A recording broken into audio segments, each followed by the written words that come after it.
Chapter 97. At the moment, three figures were standing inside a temple atop a mountain. The lush green forests and the waterfalls made the scenery magnificent while giving them a soothing feel. If my guess is not wrong, they are planning to ambush us at tomorrow's prayer ceremony. The one who said this was a young man in pure white robes. On the youngster's shoulder, a golden-furred monkey sat relaxedly and munching on juicy red fruit. He was none other than Noah, and behind him, Alicia was standing in silence. It seems Uncle Levi hasn't no idea. Should we tell him? The youngster beside Noah said. We cannot alert anyone because that will also alert the assassin. He may be an enemy of the Cooper family from a long time ago. The Cooper family is one of the prominent families in Kethin, and they built this temple here. So I think the Cooper family would have some kind of protection for such a grand ceremony. Noah shook his head and explained. Quit worrying, Abel, we will take care of everything, just keep these juicy treats coming. The golden bobberoo on Noah's shoulder swallowed the last fruit and said as it turned its gaze at Alicia with a wicked grin on his face. I don't have anything for you to eat, Alicia coldly said, but it didn't stop the golden bobberoo from jumping onto her shoulder. Ding! Ding! Ding! The ringing of a large bell resounded as soon as daybreak began. Warm sunlight shone on the big piece of land. The lights that struck some parts of the temple reflected off the building, as though a layer of the golden shield had covered it. The ringing of the large bell lasted longer than usual. It was because today was a special day, a day of the annual prayer ceremony. The second head priest of the temple, Levi, who was middle-aged and with red hair and a red goatee, came in person to invite Noah and his friends. The three of them followed him to the front of a big hall and stood beside a group of monks, waiting for the Cooper family members to arrive. Soon, a harmonious cloud appeared in the sky. On top of the cloud, 7 to 8 people were standing, each of them was wearing a luxurious robe.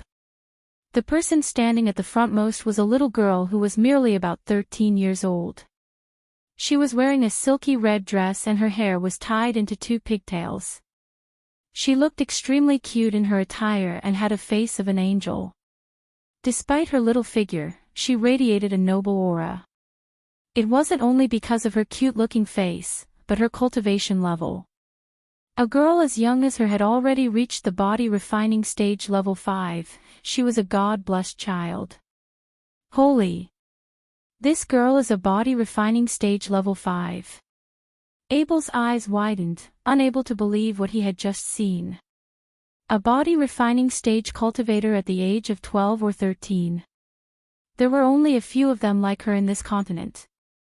She must have started cultivating while she was still in her mother's womb.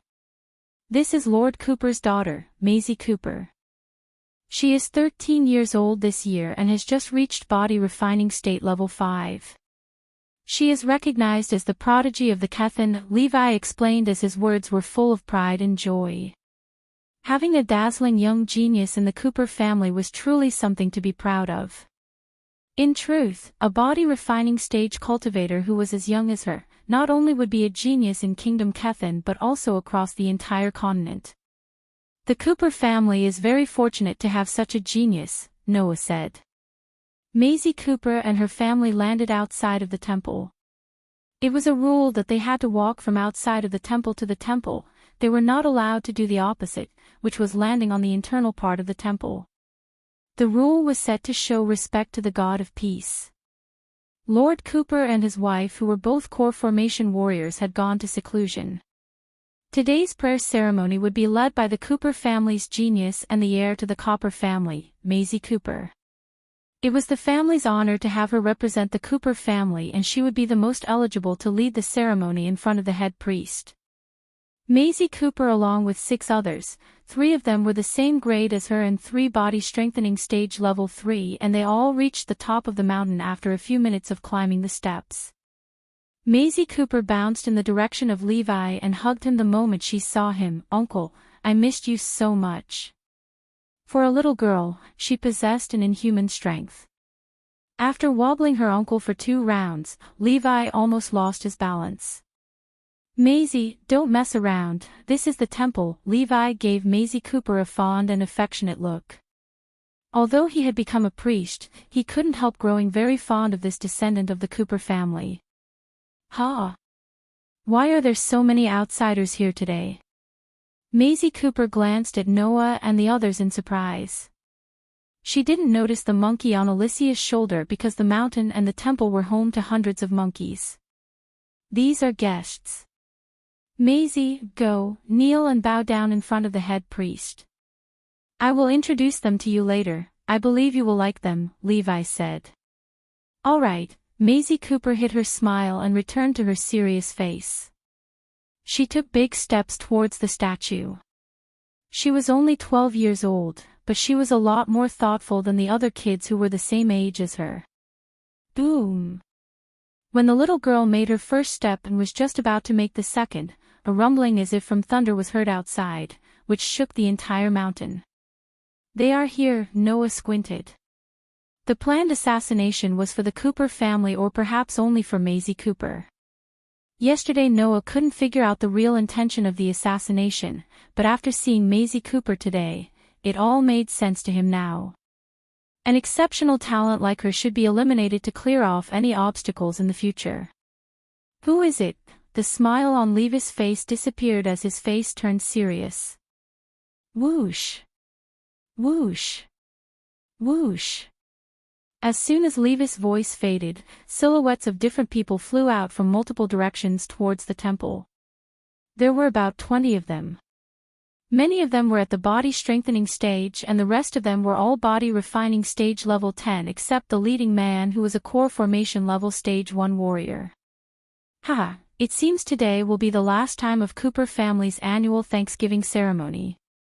A person laughed. He seemed to be in his 40s or 50s, he had a sturdy body behind his blue clothes. Stefan, what is the meaning of all this? An elder of the Cooper family gritted his teeth and said as hatred filled his face. What is the meaning? You stupid old man, we are here to end your pathetic lives. The surrounding areas are all sealed, so don't even think about getting help from the Coopers outside, Stefan announced without trying to hide his true intentions and the killing intent in his eyes.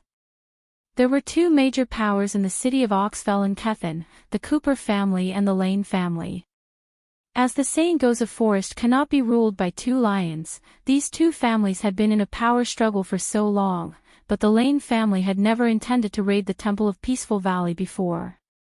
This was the reason that the Cooper family permitted Maisie Cooper to lead the prayer ceremony and did not send powerful warriors as her protection. They hadn't expected that the Lane family would launch a surprise attack on the temple as this place was always considered a neutral area. Humph, you gathered all these men just to attack a little girl. Lane family really has no shame, Maisie Cooper, the little genius of the Cooper family. You have grown fast and I have to admit, your existence is a threat to the Lane family. Also, the Guardians are recruiting disciples, they have only one slot remaining, thus only one can join the Guardians Guild.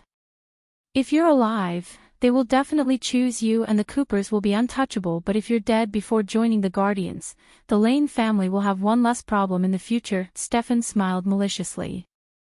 Apparently, the Lane family had been preparing for this very day to come.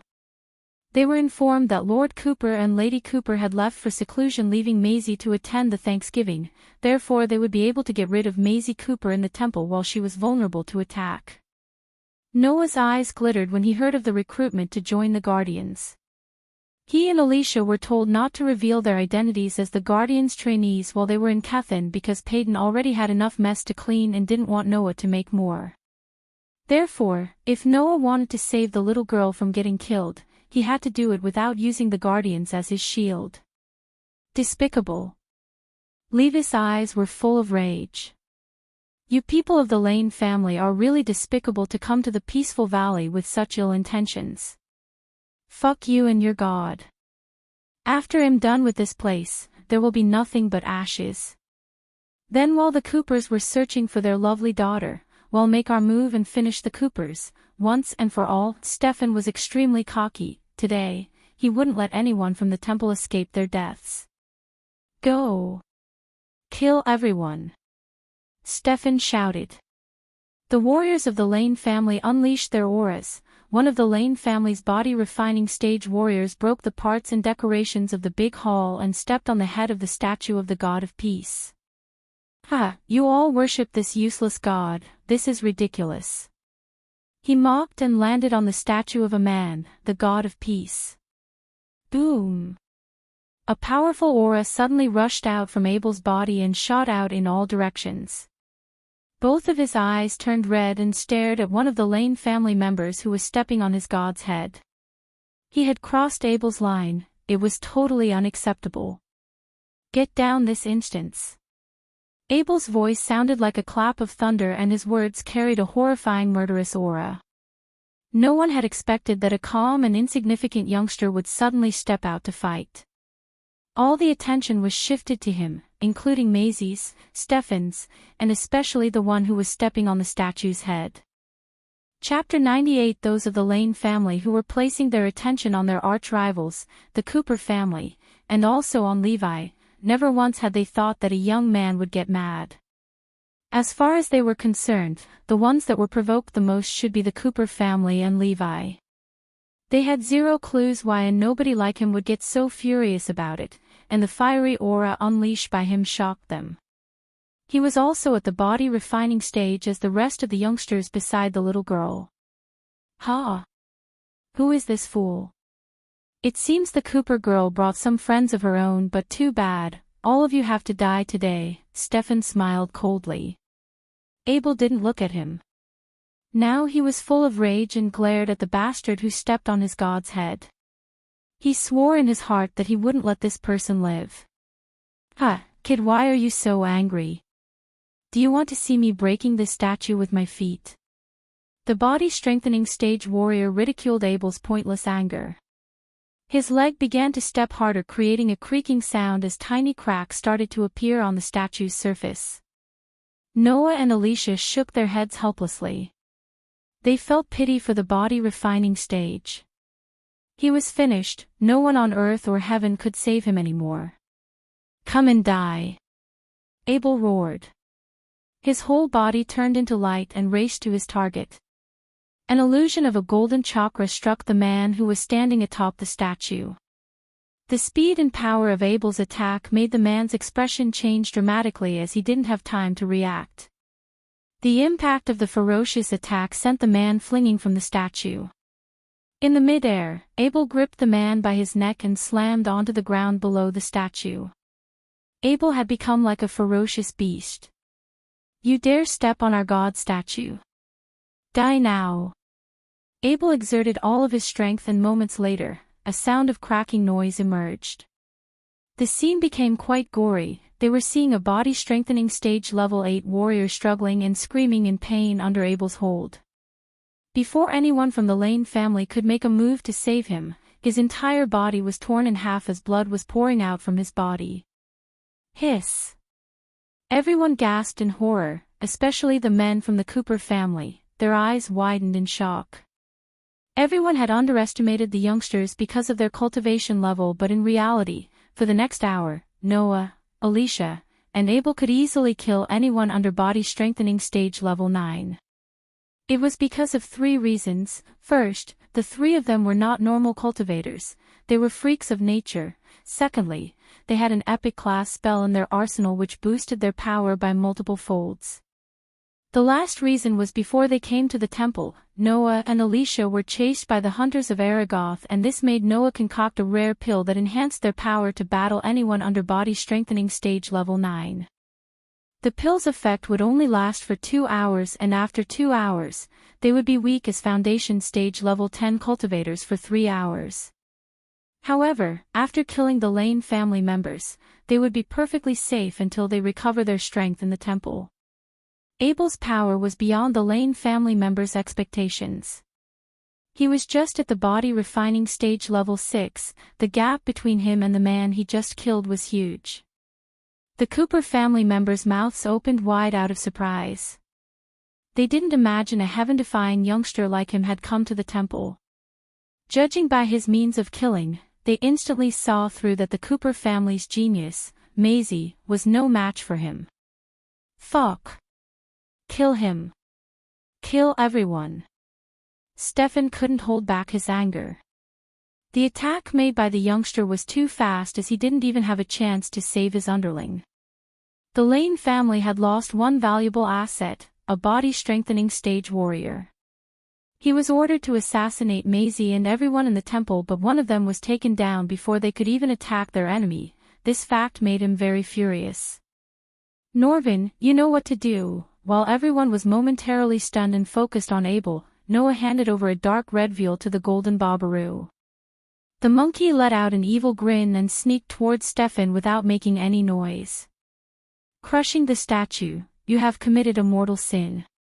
None of you can leave today. I will cleanse your sins by taking all your lives. The fact he was on a super drug and Noah behind gave Abel the courage to take on them with no hesitation. Abel's tone was cold and serious.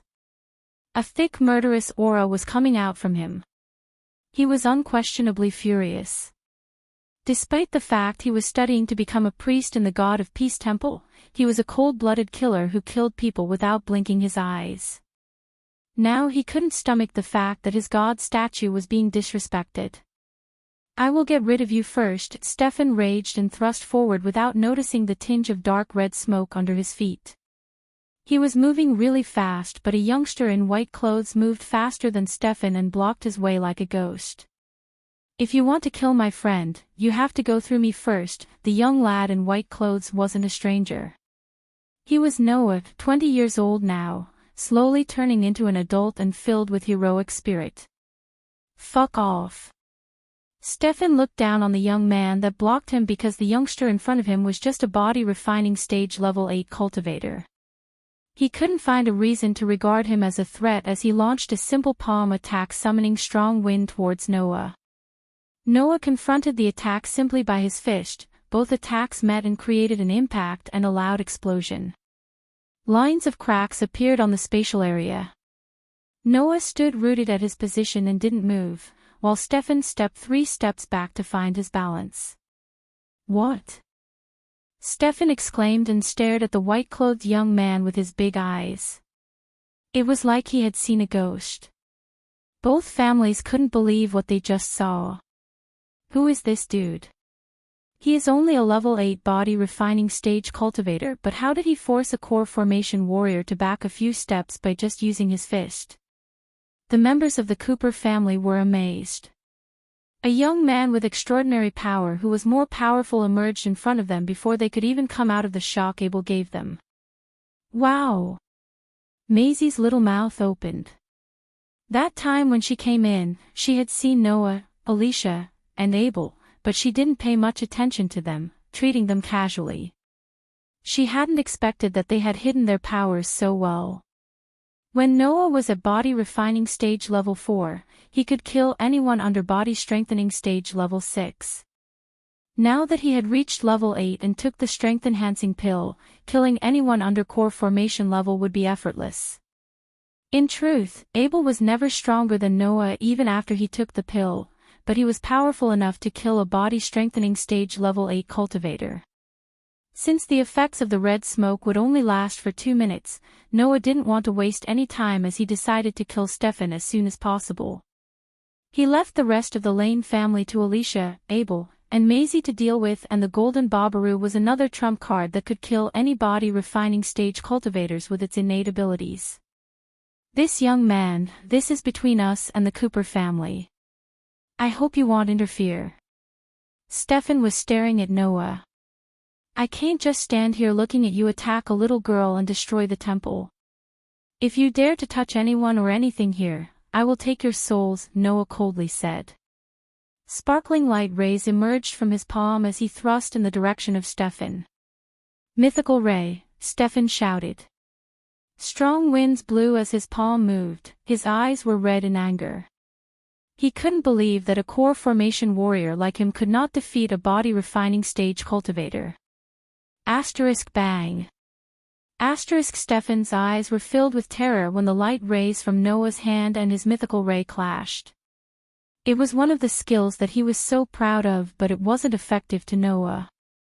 His mythical ray disappeared the moment it clashed with Noah's attack. Again, he was pushed back and stumbled. He could only find his balance to stand again moments later, but the unpleasant feeling inside of him could not be expressed. Kill them all. Don't leave anyone alive. At this time, Maisie roared and rushed towards one of the body-strengthening stage warriors. Kill! The Cooper family screamed, intensely and excitingly, as they couldn't help but feel excited after looking at the turn of events. They thought that they were going to die today, as the Lane family's number was overwhelming and they had no core formation warrior with them to face Stefan. They hadn't expected to see these two freakish youngsters. They were extraordinary rescuers, and one of them was even made a core formation level warrior to his balance. This was a big turnaround of the situation. Now they couldn't give their enemies any chance to live. Bang! In the intense battle, both parties were fighting with one another with their skills, wanting to kill as many as they could. Alicia and Abel quickly cast a layer of a seal as protection for the statue of Peace God. They were afraid that the temple was going to be destroyed by all the attacks and spells in the battle. Arg! Right after they finished casting the spell, a person screamed in agony. He was a body-refining stage who was taken down by Maisie. Her little fist went straight through his forehead. It was as violent as Abel's. This little girl was emotionless after killing him. She possessed unlimited brute force, which was a rare attribute. This made her extremely stronger, and none of her peers who were in the same grade as her could match her strength. Levi and Alicia also attacked. With just a sway of her hand, Alicia sent a couple of ice spikes at a body-strengthening warrior, and before he could put a defense spell around him, the ice pick pierced through his heart, instantly taking his life. Don't fret, my dear readers, overwhelming badass moments of Michael coming on the way, and this is just me setting the stage. Chapter 99, Arg. Arg! The intensity of the chaotic battle increased, followed by more screams of agony.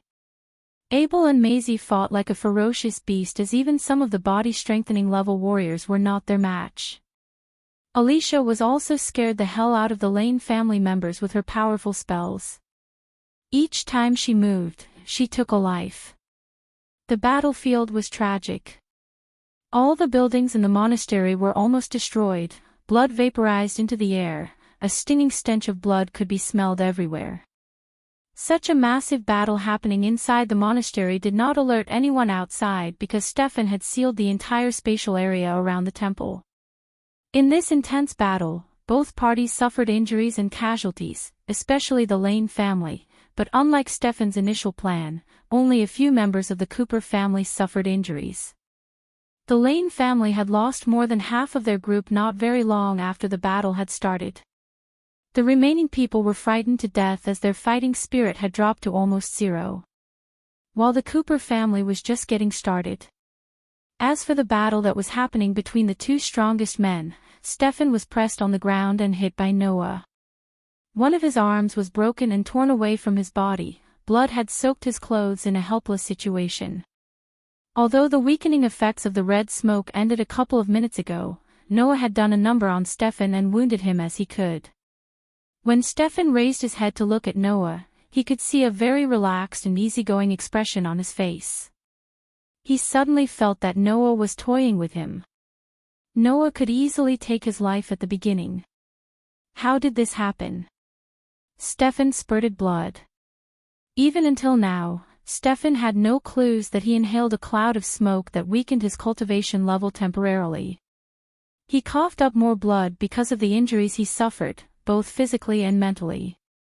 As for the mental part, he felt extremely miserable to be defeated by body-refining stage level 8 cultivator. Master Lane, unlock the seal now, we can't fight anymore. Someone shouted at Stefan while fleeing for his life from Alicia, but his life was ended by Alicia the very next moment. The seal was supposed to lock the spatial area to prevent their enemies from escaping. However, the situation had changed. They realized that they had trapped themselves instead, with no way to escape from the place. The only person who could unlock the seal was Stefan. Stefan himself also couldn't stand the battle any longer. He summoned a talisman in his hand and threw it into the air. After it rumbled, the invisible seal in the spatial area disappeared. Stefan fled instantly, flying out from the battlefield. You damn kid, I will never forget this day, we will meet again. Stefan left a vengeful message and chose to flee. Too bad, Noah wouldn't allow him. If you have chosen to flee in the very beginning, I won't be able to chase you, but with your current state, fleeing is not an option for you. Noah's revealed a cold smile. At the moment when he struck Stefan, he had already given him the death sentence. Noah wouldn't allow a threatening enemy to escape from his grasp. Someone like him, a core formation warrior, would bring trouble in the future. Sling. Noah slashed with his sword and his slash sent a crescent-shaped wave flying straight towards Stefan. No! Stefan felt his life was endangered by the energy wave. It was too fast and strong to defend himself with his current state. Stefan screamed and tried to cast a defensive spell, but he was too slow as the crescent-shaped wave cleaved his body in two halves. What? Stefan is dead, we have to escape now. That man is too strong. Our plan has failed. Let's run for our lives. Stefan's death was a fatal blow to the Lane family's fighting spirit. From fearless fighters, they had become timid birds that flew away in all directions. Kill them all, don't let a single one from the Lane family escape. Maisie ordered and chased one of them at lightning speed while swaying her fists in the air, crushing his head. Even though they couldn't fight them anymore, they still had the ability to escape. Despite the Cooper family and Abel frantically killing as much of them as possible, several of them managed to escape. To the Cooper family, this was an amazing battle that needs to be recorded. The Cooper family was supposed to be the prey, but in the middle of the fight, they had turned the situation around and caused the Lane family to suffer many casualties, which included a core formation warrior, Stefan. The Lane family would really feel extremely disappointed, and at the same time, they would regret the decision of this attack on Maisie. The battle had ended, but they couldn't calm down. They were now staring at the demolished monastery. Fortunately, Abel and Alicia's spell protected the buildings from being completely destroyed by the battle. Many of them stared at Noah as this handsome and white-clothed youth was undoubtedly their savior today. They could imagine the tragedy that would happen if he did not help out today. Their lives would all be in danger despite the fact that Maisie possessed great talent. What's your name, big brother? Maisie came to Noah's side. Her sparkling eyes were fixed on him. It was really hard to imagine an adorable girl like her had a violent side when battling, as ferocious as a beast. I am Noah, Noah Winston. Noah smiled and extended his arms to pinch Maisie's cheek. Noah naturally felt pleased when a sweet little girl wanted to find out about his name. Praise the God of peace for sending all of you to help us. If not, the consequences would have been disastrous. Levi walked over, his words were full of gratitude. He felt very fortunate that he had invited these three guests into the monastery and gave them shelter, disregarding Noah's situation with Aragoth. Noah. This name is somewhat familiar. An elder of the Cooper family tried to recall where he had heard the name before. You are the one who caused trouble in the Western Dreadle. One of them recalled his identity and exclaimed when he saw the golden Babaru and the ice-cold beauty beside him. He heard that Noah had killed a disciple of Aragoth, which was very extraordinary. There was also an angelic beauty and a monkey that was always following him. Therefore, he found the connection between them and determined that the young man is Noah. It seems that my name is well known, even in Kethen. Noah smiled calmly, confirming his identity. Wow! So that Noah is you, big brother. I have heard the things that you have done in Dreadle, it was too awesome. I also heard you're the second best alchemist of the young generation. Maisie cheered. Her eyes stared at Noah in admiration, as though her eyes were blinking like stars. The little girl's words reminded Alicia, the black-robed youngster who stunned everyone during the Phoenix auction fair. The killing intent she saw in his eyes and his disappearance without even a single scratch on him after facing Julia's attack gave her goosebumps. So you are Brother Noah. No wonder you were able to kill a core formation warrior. If it wasn't for your intervention today, our Cooper family would have lost our little miss. This is a great kindness to us, please accept my gratitude. One of the elders of the Cooper family said solemnly. The others followed his actions and also showed their gratitude to Noah. They tried to think about what would have happened if Noah wasn't here and felt extremely grateful towards Noah for saving Maisie and them. Not much courtesy is needed. Big brother is one of us now. Maisie was very mature for her age. Despite seeing Noah for the first time, she didn't regard him as a stranger anymore and began to see him as her own brother. Noah couldn't help but laugh. This little girl did really have a good attitude and reminded him of his little sisters. Therefore, he liked her instantly. Here you know, Abel couldn't stand the situation anymore. His contribution on the battlefield was not meager, but everyone turned their attention to Noah, totally neglecting his presence. This is Abel, he is also studying under one of the peace god's temples to be a priest. Noah quickly introduced him to Maisie.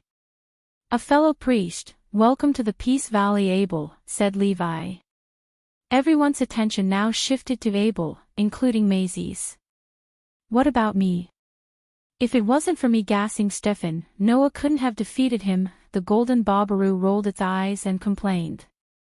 The members of the Cooper family were astonished as Alicia pitched the monkey's cheeks to shut his mouth. What a cute little monkey. What's his name? Maisie immediately reached her hands towards Norvin to pet him with sparkling eyes. Hey! Norvin tried to escape from being petted by the little girl, but Alicia grabbed him by his neck and handed him over to Maisie. So cute. Maisie squeezed Norvin and rubbed his head while everyone watched the little girl with a gentle smile on their faces. Big brother, you and I hit it off even if we just met for the very first time. All of you must come to our Cooper family and be our guest. When my mom and dad know about this, they will be more than thankful to you. Maisie's tone was aggressive and determined. It gave them a very hard time to decline her offer. All right, since you're being gracious, we will definitely come with you, Noah said with a smile. He was very clear that once he entered Oxfell, he would be involved in the strife between the Lane and Cooper family. Although he had killed one of the Lane family's members, this wasn't the end and they wouldn't just leave it like that. He sighed inside thinking about Peyton as she told him to stay out of trouble, but he just did the opposite. So Brother Noah, are you going into the Nether Realm? While they were walking towards the main temple, Maisie asked curiously. Of course, yay. We should go together. Noah was surprised, but he had no intention to stop the little girl because she needed real-world experience to hone her skills and the Nether Realm was a perfect place to do so. Why is a little girl like you entering the Nether Realm? Norvin asked after getting tired of trying to get out of the little girl's clutch. Grandma said I will find a baby dragon if I go there. Eek! When she mentioned the words baby dragon, she squeezed Norvin more in excitement as Noah could tell Maisie's desire for getting a baby dragon. However, the little girl didn't know there is someone else also looking for a baby dragon and would do anything to get his hands on a baby dragon. Chapter 100. Finally I have some time to check my stats. After taking a bath in the small lake in Abyssal, Michael and Gaia cleaned the place.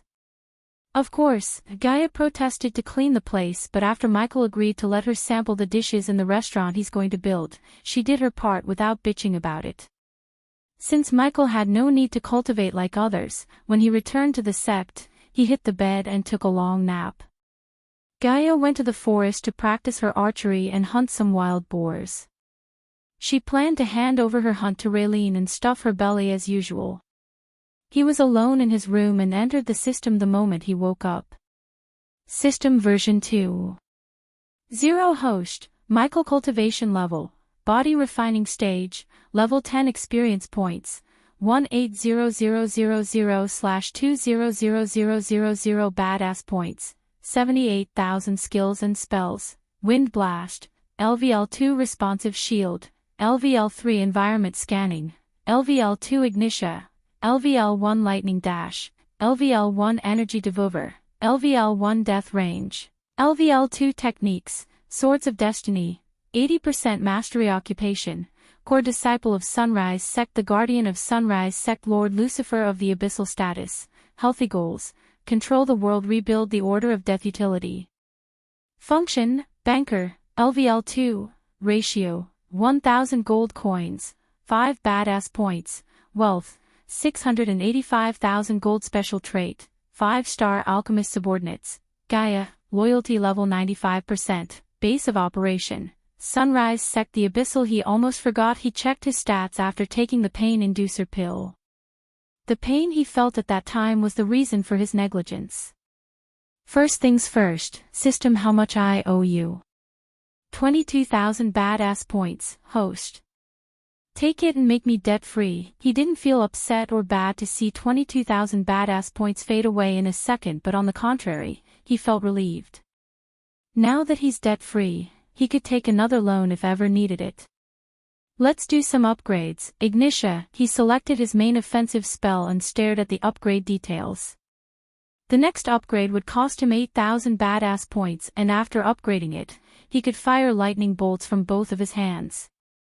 Plus, the power of the lightning bolts would double, as anyone under body strengthening stage level 8 would be severely injured or killed in an instant if they didn't cast a powerful defense spell to defend themselves from the lightning bolts. System, upgrade the Ignitia to level 2. Good choice, host. He was now quite familiar with the system's occasional human-like comments. He watched the badass points drop from 56,000 to 48,000, and it was totally worth it as far as he was concerned. Then he gazed at another one of his main spells, Lightning Dash. Ever since the assassins tracked his moves when he was using the Lightning Dash, he wanted to upgrade the spell. Because Lightning Dash enabled him to move extremely faster than his enemies, he utilized this speed to attack his enemies before they could even react or cast a defense spell. After upgrading the Lightning Dash to level 2, he could use it with the Ignitia, as usual, to become literally untouchable in a battle. System, upgraded to level 2, in a flash, another 10,000 badass points disappeared, leaving him with 38,000 badass points.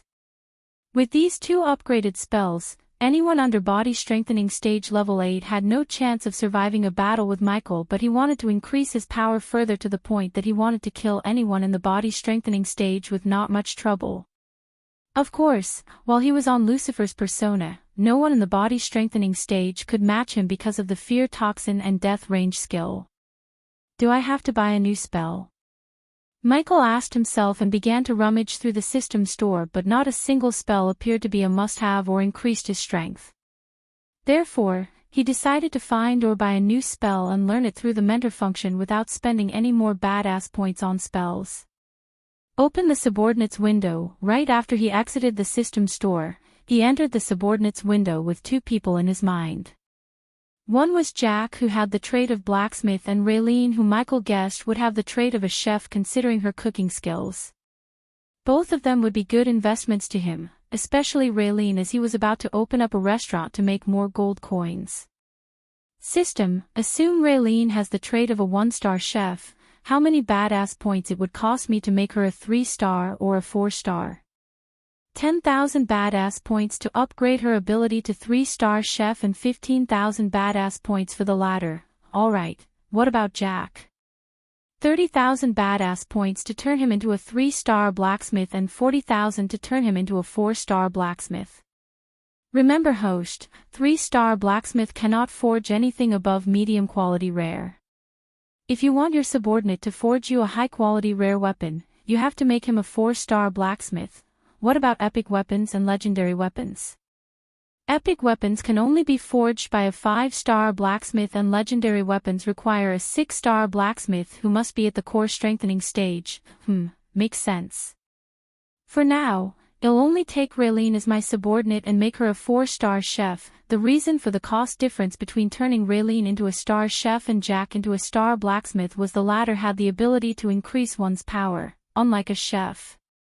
Fortunately, the low cost of making Raylene a 4-star chef worked in his way, as he was planning to build not just one restaurant but restaurant chains all over this world. Other than the high cost of making Jack a 3 or 4-star level blacksmith, he first wanted to enter the nether realm and search the realm for a better weapon. Since he already bought the Lucky Cat Tavern, a chef to cook delicious food took the top place on his priority list. Should I make her a 5-star chef? Yes, you should, host. It's only 20,000 badass points. The system sounded very excited, but Michael hesitated because of Raylene's safety.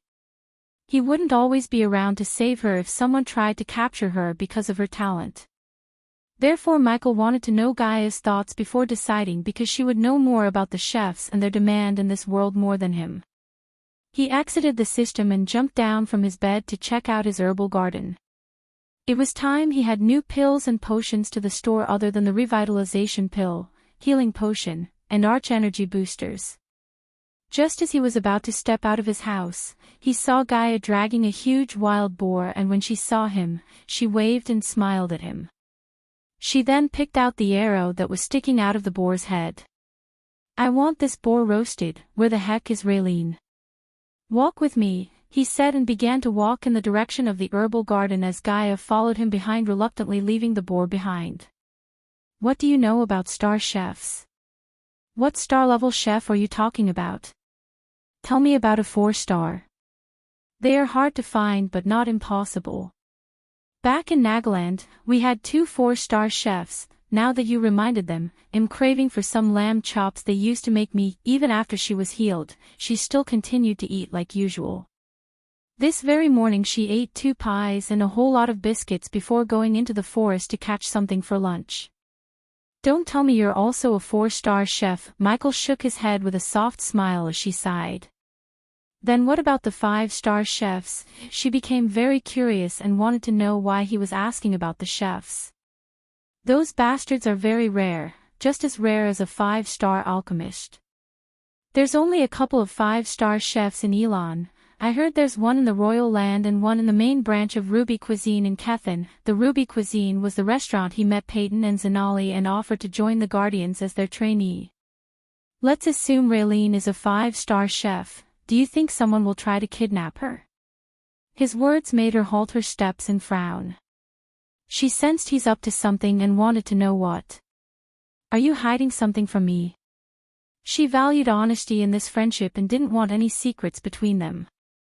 That was why she decided to reveal everything about her over a slice of juicy boar meat. Except for the existence of the system, he too wanted to share everything with her because she regarded her as his best friend and partner in crime after she reached 95% loyalty. After seeing Damien and hearing about the prophecy, he had a feeling that there's something more to his transmigration from the earth. His instincts told him that soon he would learn more about his transmigration, and at that time, he didn't want it to be a secret between them that might break her trust. Also, if you tell Gaia that you and Obraz are the same person, the system will deduct badass points. Obraz is a textbook beta and the system does not want the host to accept a beta persona. Just as he was thinking about what to tell her and what not, the system sounded in his mind. It was a tone of warning and he could feel the gravity of the system's warning. Fortunately, he had a perfect cover story that had a mix of truth and lies that would perfectly make sense to Gaia without exposing his biggest secret, the system. It's time I tell you who I am and where did I come from. Chapter 101. We are alone. Now tell me about your past. The two of them were at one of the mountain peaks of the Sunrise sect, alone. Sitting on the edge, they could see the entire Sunrise sect and even the river town in the distance. Michael used the time he spent getting to the mountain peak to piece all the lies and truths together so she wouldn't doubt him. Looking at her face, he took a long deep breath. What I'm going to tell must stay between us. You can trust me, human. I'm your friend. It wasn't a surprise to Michael seeing the sincerity in her eyes. After all, she reached 95% loyalty. Besides, Michael regarded Gaia as his only friend nowadays. I'm not from this world, Gaia. I came from another world. What? You're kidding me. Ha ha ha, hilarious. She began to laugh and it was obvious that she didn't believe his words, but her laughter faded away when she stared at his serious face. You're serious? She asked with a shaky voice as Michael nodded.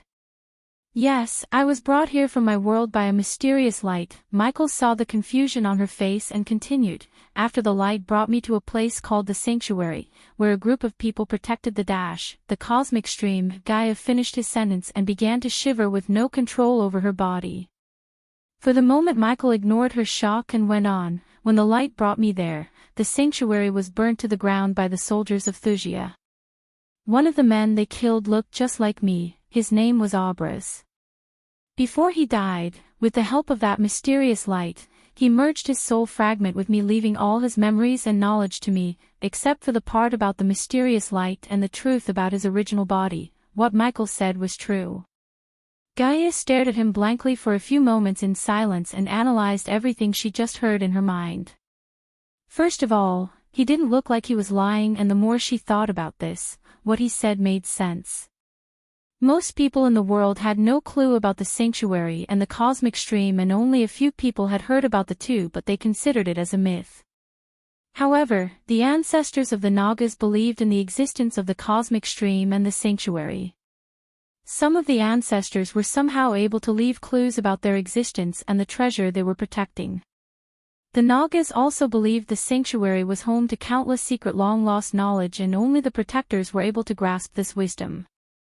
By taking all the memories of Obras, Gaia believed that Michael was able to get hold of this ancient knowledge, hence, he was able to heal her crippled cultivation and perform many unbelievable feats.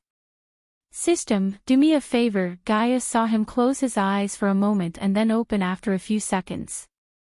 Close your eyes. Gaia felt his warm hand on his shoulder as she closed her eyes. The very next moment, she felt a hot surge in her brain as she started to experience Obras' betrayal and pain. With the help of the system, Michael made Gaia feel what he feels. Ah! Soon, Gaia's body twitched violently as she roared in anger and pain. Michael was able to control his anger and pain because of the many years of training and meditating, but she had no training. Therefore, when Michael made her feel Obras' pain, she lost her mind for a few moments because of the immense grief and anger. Following her mad roar, she started to bleed through her ears and nostrils. Michael withdrew his hand and waited for her to break out of this misery. Is this how you feel? He saw her teary eyes and heard her stutter. Yes, Obras and I may be two different people, but when the light merged his soul fragment with mine, I have not only his knowledge and memoirs but also his pain, grief, anger, and all of his feelings. Before he left this world, I promised him I'd avenge him and his people, no matter what. How are you still here and not on Thusia? Since Gaia felt Obras' feelings, she wanted to burn the entire Thusia to the ground and rip Layla into pieces. Because I'm not stupid. Thusia sees the cosmic stream, which means they have a powerful source of energy in their hands. The only way to get my revenge is to become stronger than King Thusia, and then, I will take everything from him. We will take everything from him. Human, she squeezed his hand and decided to avenge Obras together after experiencing his emotions. But the longer we wait, the stronger they grow. Human, we should act sooner rather than later. She feared that with the use of the cosmic stream, the king of Thusia and all his men would grow exponentially stronger and become impossible to kill. The cosmic stream is a source of pure energy, much more powerful than the arch energy, but although he has the cosmic stream, he can't absorb its energy continuously, unless he wants to explode into million tiny pieces. Still, his cultivation speed would be insane. Yes, but don't forget I have a war god body, courtesy of the mysterious light. Let him have his fun with the cosmic stream for now. They fist bumped and grinned devilishly. Did you see the mysterious light you were talking about again? Since she believed he told her everything, she felt happy. She could tell that he trusts her as she trusts him. No, after Obras' soul fragment merged with my soul, I woke up days after near the forest of the river town. You know what happened next. You saved me. She grabbed his hand and held it against her chest tightly. Even to this second, she could close her eyes and recall the first time she saw him vividly in her mind. At that time, she didn't know he would be her savior and best friend. Both of them came a long way since then, and now, they were like a nail and flesh. Will it hurt you to turn Raylene into a star chef? The last time you used your knowledge to heal me, you almost died. He could sense the concern in her voice and it warmed his heart because no one ever worried about him before. He wanted to treasure this feeling and her friendship. The arrogant haughty snake is his best friend now and he would do everything to protect her and he knew she would do the same for him. Don't worry, it won't, but you have to keep an eye on her when I'm in the nether realm. We don't want to lose our head chef, do we? He'll take care of our business while you're away. Human, and speaking of human, is Ghost your real name? I will tell my name when you do something nice for me. Until then, you have to call me Ghost. You ruined a perfect moment, bastard. Rolling her eyes, she punched him on the shoulder seeing she failed to know his name. Also, while I'm in the nether realm, you have to kill these people, Lucifer style. Michael retrieved a list of criminals in his list and their whereabouts and handed it over to Gaia. He wanted to spread the legend of Lucifer around the kingdom more so people would come to believe him as a vigilante who kills the criminals and cleanse the kingdom of the sinners. Kill 8 random criminals and 2 enemies of our own and people would think that 2 as the victims of Lucifer rather than the enemies of Ghost. Nice plan. Do you want me to dress as Lucifer too? I have something for you. Michael closed his eyes and entered the system to get her something awesome like his suits of armor. I put the armor you should wear in our space ring. A few seconds after, Michael opened his eyes and said. The suit of armor he chose for her was none other than a female version of his Lucifer armor. It cost him 5,000 badass coins to buy the new suit of armor for her and now he had 33,000 badass points remaining. Cool. I also put a few bottles of fear toxin inside. Remember to apply the fear toxin on the suit and leave no evidence behind except the mark of Lucifer. Finally some action. Excitement filled her eyes and she couldn't wait to hunt some criminals at night like her friend. We should go now. Since he told her everything she has to do while he's in the nether realm, he could enter the nether realm with no worries. For now, the only things he had to do was turn Raylene into a 5-star chef and start his first high-end restaurant as well as making new products for the Majestic. As for the interior and the design for the restaurant, he had Ristorante La Sponda in Italy in his mind. He dined in this fine restaurant when he was on a job in Italy and liked the elegant atmosphere. Plus the Lucky Cat Tavern was a perfectly suitable place for this makeover. During the daytime, Gaia could put together a group of talented builders to achieve his vision and continue to renovate the sect. Now that I'm finished establishing the backstory and necessary fillers, I can jump onto the juicy action part. Netherrealm arc/Lucifer will begin from there. Stay tuned. Chapter 102. From the earth comes the bounty of diversity. The herbs were rising toward the sun, showing off their lush green and sparkling colors as if they were in a carnival parade. The green herbs made a green quilt for the senses upon the flower bed. Michael's herbal garden was a sort of binary. The neat areas were very, very neat and the wild areas were very, very wild. The two extremes right next to one another enhanced one another. The garden was neither too small nor too big, but it was the size of a typical green. Because of the effects of the fertilizer Michael got from the system, the herbs had grown quicker and healthier.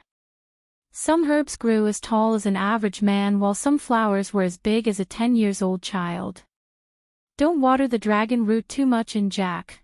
Get away from the angel catnip. Elder Reiner, who taught herbology in the Sunrise sect, was walking through his new favorite place, Michael's herbal garden. He was supervising the disciples and ensuring the herbs grow as healthier as they could. Ever since Michael began to grow the herbs in the garden, the old shaggy land became a lush garden that filled the surrounding air with soothing therapeutic fragrance. While Elder Reiner was supervising the disciples, he saw sect leader Claire rushing towards him. Elder Reiner, have you seen Ghost? No, Jack. She didn't even wait for Elder Reiner to finish his sentence as she shouted at Jack. Are you searching for me, sect leader Claire? Just as Jack was about to point his fingers at the figures walking towards them, Claire heard Michael's voice and turned back. Thank God you're here. Why aren't you at the auction fair, NWHOA? When her eyes fell on Gaia, shock and surprise took aback Claire. The mortal girl who was following around Michael had turned into a body refining stage level 3 cultivator in just a matter of days. Everyone except one person swarmed around Gaia like ants around a sugar cube. Michael stepped aside and let Gaia have her moment. He knew the snake loved attention and admiration. Claire and Elder Reiner stared at Gaia speechlessly while Gaia stood there with a smug face. Michael could tell she is itching to reveal her real cultivation level. How do you? I was lucky enough to find a 10,000 years hazel lotus on my way from Phoenix Island to here. He made me a potion using it and boom, my cultivation talents went straight up, said Gaia proudly. The hazel lotus was not a made-up herb but a real rare herb that could revitalize the arch-energy roots in one's body. A 10,000 years old hazel lotus could indeed make an incompetent cultivator into a genius, and although they didn't find the herb in truth, its medicinal quality helped the both of them come up with a story to cover up Gaia's sudden transformation.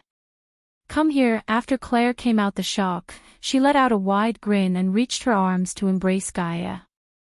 Hey, Gaia tried to step back but her effort was wasted as Claire took her into her arms in a loving embrace. Oh shit, in the scene, the only person who seemed horrified and kept his distance from Gaia was Jack. Even when she was a mortal girl, she beat him on a regular basis, and now Jack couldn't even imagine what she would do to him. He cried inside and prayed to the gods, "Oh mighty God, please bless your child with enough strength to endure the beating he's going to receive." Michael chuckled inside seeing Jack praying looking at the sky. I'm so happy for you, Elia, we should celebrate this, Claire spoke while squeezing Gaia as she tried to wiggle herself out of the hug and threw a help me glance at Michael. Why did you want to find me, sect leader Claire? Michael helped his friend by asking Claire. Oh yes, Claire seemed like she remembered something important and let go of Gaia. The Nether Realm is not opening next week, they are opening the gates today. What? Why? Gaia asked as Claire sighed. I think it's related to the recent Netheril attack in Rivertown. Summoning the Netherils may have weakened the layer between our world and the Nether Realm. However, it doesn't matter why. If you want to enter the Nether Realm, go to Sarton now, then I guess I'm leaving now. Michael had good feelings about the Nether Realm and wanted to steal all of its riches. Girl, are you planning to enter the Nether Realm with him? Elder Reiner looked at Gaia and asked. Nah, he can have this one, considering the Nether Realm has security measures against people who were above the body refining stage. She didn't dare to try to enter the Nether Realm. The last time when someone tried to enter the Nether Realm hiding his body strengthening cultivation, he was turned into ashes the moment he stepped into the Nether Realm. Brother Ghost, watch out for the Broad River sect. They tend to pick a fight with our sect every time we enter the Nether Realm, one of the female disciples said and drew Michael's attention. Lena. Claire's shout immediately made the girl shut her mouth before she could say more. Are we forgetting who he is, sect leader Claire? Elder Reiner asked Claire and his words reminded her of Michael's position as guardian. Broad River sect huh, they are from Sarton, right? What's their beef with you guys? Gaia curiously asked Claire. No reason, they just like to bully our disciples whenever they get a chance like everyone else. On Earth, people needed a reason to become enemies but in this world, cultivators tend to follow the rule of the jungle, the strong prey on the weak. Michael understood the meaning of Claire's words. Since the Sunrise sect was weak, it became an easy target for everyone to bully and this Broad River sect was just another bully on the block. Let's hope they will cross paths with me, Michael said with a calm face but they could see the cold killing intent in his eyes. Killing them would be like hitting two birds with one stone for him as he could earn experience points and declare to everyone that not to mess with his sect. Unlike before, Michael had a core formation level cultivator with him, therefore he didn't have to worry about killing them. Only the big sects like Golden Valley or Morning Star had core formation cultivators for the inner and core disciples but in a normal sect, elders, or the sect leader would be the core formation level cultivator. Now that he had to leave the sect as soon as possible, there were still some things he should take care of. System, I need a pair of long-range earpiece, 1,000 badass coins and you can talk to each other across realms. I will buy those and add a transmitter on one of them so I can keep track of Gaia. Sure thing, but it'll cost you another 500 badass points. Just take it and add her location to my environmental scanning. Compared to 500 badass points, her safety was more important to Michael. After what happened at the Phoenix Island, he didn't want to be in the dark again when she's in danger. Besides, he could use her help inside the Nether Realm because she told him that she entered it once. Also, if Jane tried to do something stupid again like sending assassins to kill him, he would be able to walk Gaia through what to do next. I'll go see Raylene before I leave. Elia, come with me. Yep, he nodded at Claire and Elder Reiner, and then, he gently grabbed Gaia's hand before activating the newly upgraded lighting dash for the first time. Whoosh! Literally in a flash, both of them disappeared from their sight. Before upgrading the lightning dash to level 2, one could see tiny blue bolts of lightning left behind after Michael disappeared, and now the blue bolts turned into gold ones. For Michael, he could feel his speed had almost tripled. Eek, my head spinning, brother Ghost. Before even Gaia could steady herself, she heard little Cindy's voice and looked up to see the little girl throwing herself at Michael. Gaia couldn't understand why this little girl became so excited and happy every time she saw Michael, and he too seemed delighted to see her. There you are. Michael pecked on Cindy's soft cheeks and lifted her up. Soon after seeing Michael's sudden appearance, Raylene rushed out of her house, which was given to her by Claire. Master Ghost, Ricky said you went to Phoenix Island. Yeah, I did. Cindy, go play with your friends, your mom, and I have to talk alone. What about Sister Elia? Can I play with her? Cindy excitedly asked Michael. You can play with her later, now go play with your friends. Michael placed the little girl down and received a loving kiss on his cheek from Cindy. Cindy then ran happily in the direction of her friends. Raylene, come with me. Hearing Michael, Raylene followed him and Elia into her house. It was time he made Raylene his subordinate. Even though the house was old and small, Raylene kept it clean and presentable. Gaia's nose twitched because of the delicious aroma in the air and suddenly felt hungry. Raylene, do you trust me? Michael asked with a serious face. The question surprised Raylene, but she took a deep breath and answered honestly, Master Ghost, you saved us and gave us a home when I and the children had nowhere to go. The food we are eating is yours. I have nothing to give it to you except my life if you ask for it. My life is yours. Without her control, Raylene's eyes became watery. Will you be my subordinate and serve me well? Yes. Gaia, surprised to see Raylene drop to her knees, asking no questions. Does the host wish to accept Raylene as a subordinate? Yes, subordinate.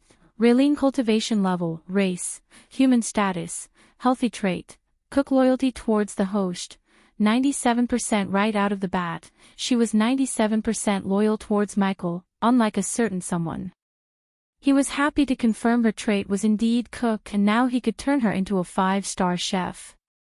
While she was kneeling in front of him, he placed his hand on her head. I'm going to make you a 5-star chef and head chef of all my future restaurants and hotel chains. I will give you 30% of the profits and the resources for you and Cindy to cultivate. Serve me well. Raylene was speechless and almost fainted on the spot. System, make Raylene a 5-star chef. Right after this, Gaia saw a bright light emerge from Michael's hand and cover the body of Raylene for a few seconds as she closed her eyes. When the light disappeared, Raylene slowly opened her eyes and looked at Michael like she was looking at a god. System, I need the blueprint and the interior design of Ristorante La Sponda. He spent another 500 badass points and bought the blueprint and the interior design to transform the Lucky Cat Tavern into a stylish high-end restaurant. Here, put this in your ear. Michael then looked at Gaia and handed over the small earpiece to her. While she was staring and curiously fiddling around the earpiece, he took out the thin book that had the blueprint and the interior designs. Master Ghost dash, show your gratitude and loyalty in your actions. Michael interrupted Raylene with a wave of his hand and said. Raylene was still in shock, but the tears of overwhelming joy gushing out of her eyes like water breaking out of a dam. I will, Master Ghost. It took several seconds for Raylene to wipe away her tears and exclaim. Michael just nodded with a smile and disappeared out of her sight with Gaia. I want our restaurant to look like this. You can make a few changes if you want. In a few seconds, Michael reached the border of the Sunrise sect and handed over the book to Gaia. Just don't die, all right? She punched him in the shoulder playfully. I'll try. Chapter 103. What is this thing? How can I still hear you? While Michael was on his way to Sarton, he heard Gaia's voice through his earbud. It's called earbuds. I can talk to you even after I entered the nether realm. Where did you get it? It's among the few things that mysterious light left me with. We can not only talk to each other through this, but also I can find you wherever you are, so you won't get your snaky ass kicked like at the Phoenix Island. You're not going to drop this, are you? She could tell he was enjoying teasing her. Nope. She proved the much-needed entertainment on his way to Sarton. Now that I think about it, I don't have to put up with your shit for 5 long days and I'm gonna enjoy every second of it, she sounded elated. Yet, he knew she's going to miss him. After running for half an hour, he began to see the outer walls of Sarton and carriages on his way. Inside the city walls, Michael could sense a fluctuation in arch energy and saw a crowd of people going towards the center of the city. Hey! What was that? Is that lightning? After a golden lightning bolt passed by them, people were stunned and they had no idea it was Michael who just ran past them. Michael's full focus was on the center of the city where he sensed the arch energy fluctuations, so he didn't stop by to look around his surroundings and enjoy the view in the daytime. The last time he came to Sarton, he came by the night to slaughter a group of criminals to spread the legend of Lucifer. At the moment in the center of Sarton, Noah was standing in there and waiting for the portal to the nether realm to open with his friends. Beside him, Abel was gawking around and looked extremely nervous. Calm down, Abel. Peyton said she will take care of it and we believe her. Norvin lazily lied on Noah's shoulder and said. Suddenly, 5 groups of people flew towards the crowd from different directions at a very fast speed. Many people who were in lower-level cultivation such as the body refining stage couldn't even catch a glimpse of their silhouettes, and even Noah and his group of geniuses barely caught a glimpse of their figures. They appeared above the sky within a split second. It was like they had made an appointment for a meeting as they had all appeared at exactly the same time. Their emergence quietened the crowd down at the scene. An intense aura was released from their bodies like a high-tide wave in the sea, totally covering the sky. The people felt pressured by these auras that their souls shivered slightly, stirring up their sense of admiration for them. One group wore casual but noble clothes while the other 4 wore clothes that looked like uniforms. The silhouettes were Gerard Atkins of the Guardians Guild, Royce Camden of the Morning Star, Hazel Belmont of the Silver Moon, Edgar Godfrey of Aragoth, and Dean Byrne of the Golden Valley. If Michael was here he would recognize his one-night stand, Sadie Kaplan, who was standing behind Hazel Belmont, her teacher. Besides Sadie, there were also familiar faces of Evan, Victoria, and Selena among the people in the sky. Abel sighed when he noticed Peyton and Zanali behind Gerard Atkins, who was a dark-haired man with a sturdy body. Everyone's gaze fell upon them with burning eyes, especially those rogue cultivators and some disciples of minor powers. They were all excited to be able to see the legendary figures of Breedia and Elon in person. It wasn't something that they had even dreamed of, especially seeing the famous legendary guardian, Gerard Atkins. This matter was enough for them to boast in front of those who didn't have the chance to come when they returned. Edgar was wearing grayish armor on his sturdy body. After he arrived, one of the youngsters behind him murmured something in his ears, looking at Noah and his group immediately after he saw them. The youngster recognized Noah by his pure white clothes and the golden bobberoo on his shoulder. Who the heck is Noah Winstons, and how dare you kill one of my disciples? Edgar raged. A strong aura suddenly rushed out of his body, inciting fear among the crowd. After his sentence was finished, everyone both in the sky and land fixed their eyes on Noah. Gerard was the one who was surprised the most. Back when Peyton told him that she found the replacement for Ghost of the River Town, Noah was merely a body refining stage level 4 warrior. Within a short period of time, he had reached level 8. This kind of cultivation speed really startled him. Yet, even though he was surprised by Noah, he was the calmest of all. Gerard gave a nod of approval at Peyton for finding a genius for the trainee guardian position. Humph. Do you think you can kill my disciples and escape the wrath of Aragoth? Edgar made a cold humph. He launched an attack with his palm-like claw at Noah. Who wouldn't know how powerful a core strengthening stage level 10 was? The powerful aura he radiated was strong enough to immobilize Noah. To Edgar, he was a very rare genius, but he was an enemy now. He was as fragile as an ant in front of a core strengthening stage warrior and could be pinched to death easily. Swoosh. At the same time, another hand made of arch energy clashed with Edgar's and destroyed Edgar's spell. Edgar, he's a member of the Guardian Guild, you can't kill him as you like. Gerard was enraged. His relationship with Edgar hadn't been very good, and Noah was his responsibility. If he didn't stop Edgar from killing his subordinate, everyone would laugh him at for his cowardice. Gerard, you wish to start a war with me just because of a trainee? Edgar's face was solemn. What if I am? Gerard calmly asked him, haha, Edgar, this is too shameful.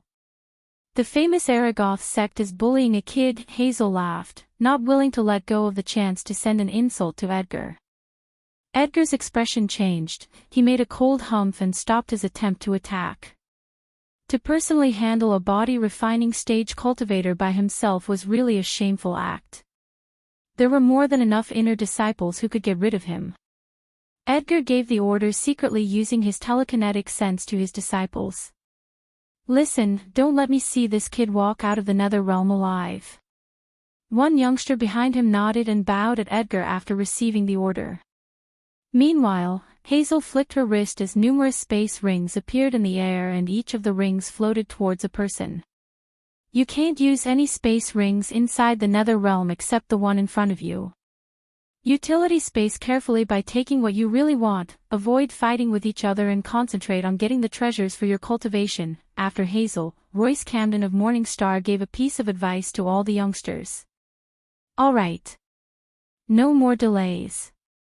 We should open the rift with no delays, Dean said after everyone grabbed the space rings. Right after that, the 5 masters came together and formed a portal on the ground connecting this world to the nether realm. We are finally going to enter the nether realm for an expedition. I have been expecting this for a long time. I must get something good when I enter. Many had started to feel nervous. This was the day that they had been waiting for. They have all been preparing for this big event to happen and would rush into it as soon as it was opened. Let's go, we are going in. Some had flown up wildly and rushed into the portal like there's no tomorrow. The entrance of the portal was enormous, big enough for them to enter in a large group like a swarm of wasps. The geniuses of the 3 big sects and disciples of Aragoth were also entering the portal excitedly. Meanwhile, Zenali and Peyton descended from the sky and landed near Noah and his group. Big brother, let's go in together. Maisie stood beside Noah. Who's this little girl? Peyton asked with a smile on her face. She could tell that there's a special relationship between the two. This is Maisie, my good foster sister. This is my friend, Abel. Noah introduced them to one another as Peyton seemed like she just realized something. She's the one you recommended us to recruit. Not bad at all. Peyton was slightly shocked to learn a 13-year-old little girl had reached the body refining stage level 5. She was a genius who could be compared to Noah or even Zenali's stepsister. Ah, Peyton, Zenali, this is Abel. He is also one of my good friends. We have faced life and death trials before. Noah patted Abel's shoulder while introducing him. Miss Peyton, Miss Zenali. Peyton put one palm on his chest and said with respect. Nice to meet you, Abel. Peyton and Zenali responded with a friendly smile. You should go. The others have already entered. You can't be left behind, Peyton said as Noah and Alicia nodded. Let's go. Right after that, he and his group rushed into the portal, but just as they were about to step into the portal, they halted their steps when they saw a flash of gold lighting bolt into the portal. Wow, what was that? Maisie and Abel did see nothing, while Noah and Alicia barely caught a glimpse of a man in the flash of lightning. That was the guy who rejected our offer of joining the Guardian Guild in the first place. Ghost. Noah and his group were stunned for a moment. They wanted to probe into this matter, but Gerard's sudden appearance pulled their attention more. Guardian Captain, Peyton and Zanali immediately lowered their heads and bowed with the utmost respect towards Gerard, while the others awkwardly lowered their heads. I have an important task for all of you in the Nether Realm. Chapter 104. After staying for 1.5 hours in the portal, Michael finally saw a light at the end of the tunnel. I think I'm here. Seeing this, Michael's spirit rose. Remember to take shelter in the abandoned buildings at night. He heard Gaia's serious voice through the earpiece and agreed in his mind. According to Gaia, powerful netherals such as core formation and even core strengthening stage netherals would come out of their hiding place at night. Therefore, roaming outside at night in the nether realm with their body refining stage cultivation level was nothing but suicide. I'll take shelter at night, he said and reassured her. After a few seconds, the light at the end of the portal became brighter, and soon after, he finally arrived at the end of the tunnel. Swoosh! Michael felt a tremendous gust of force from behind, and in a flash, he was falling from the sky. Fortunately, he didn't fall from too high as he landed on the ground comfortably, breaking none of his bones. After leaving the portal, he heard the excited cries of people. He was standing on a vast grassland and the sight slightly surprised him. When he first mentioned the Nether Realm, he imagined it to be a desolate place with ashes in the air and streams of lava on the ground. Yet, the place before him seemed like a perfect place for a picnic with friends. Let's go towards the ends of this plain field, I'm sure we'll find some treasures there. At the moment, someone said and ran past Michael. Soon, more than 100 warriors were scattered around in different locations, and all of them were rushing toward the end of this plain field at the same time. Lightning dash, a few minutes, Michael overtook them and reached the end of the plain field before anyone else could. A white fog suddenly emerged in front of him, and when people came closer to the fog, they discovered there were 7 paths in front of them. Each path had appeared out of nowhere, and they looked illusionary, and none of them seemed to be real. How come there are so many paths? How are we going to choose which to take? We must be extra careful. Although this place seems harmless, I'm sure it's filled with great dangers. Some paths must lead to real treasures, and some must lead to great dangers.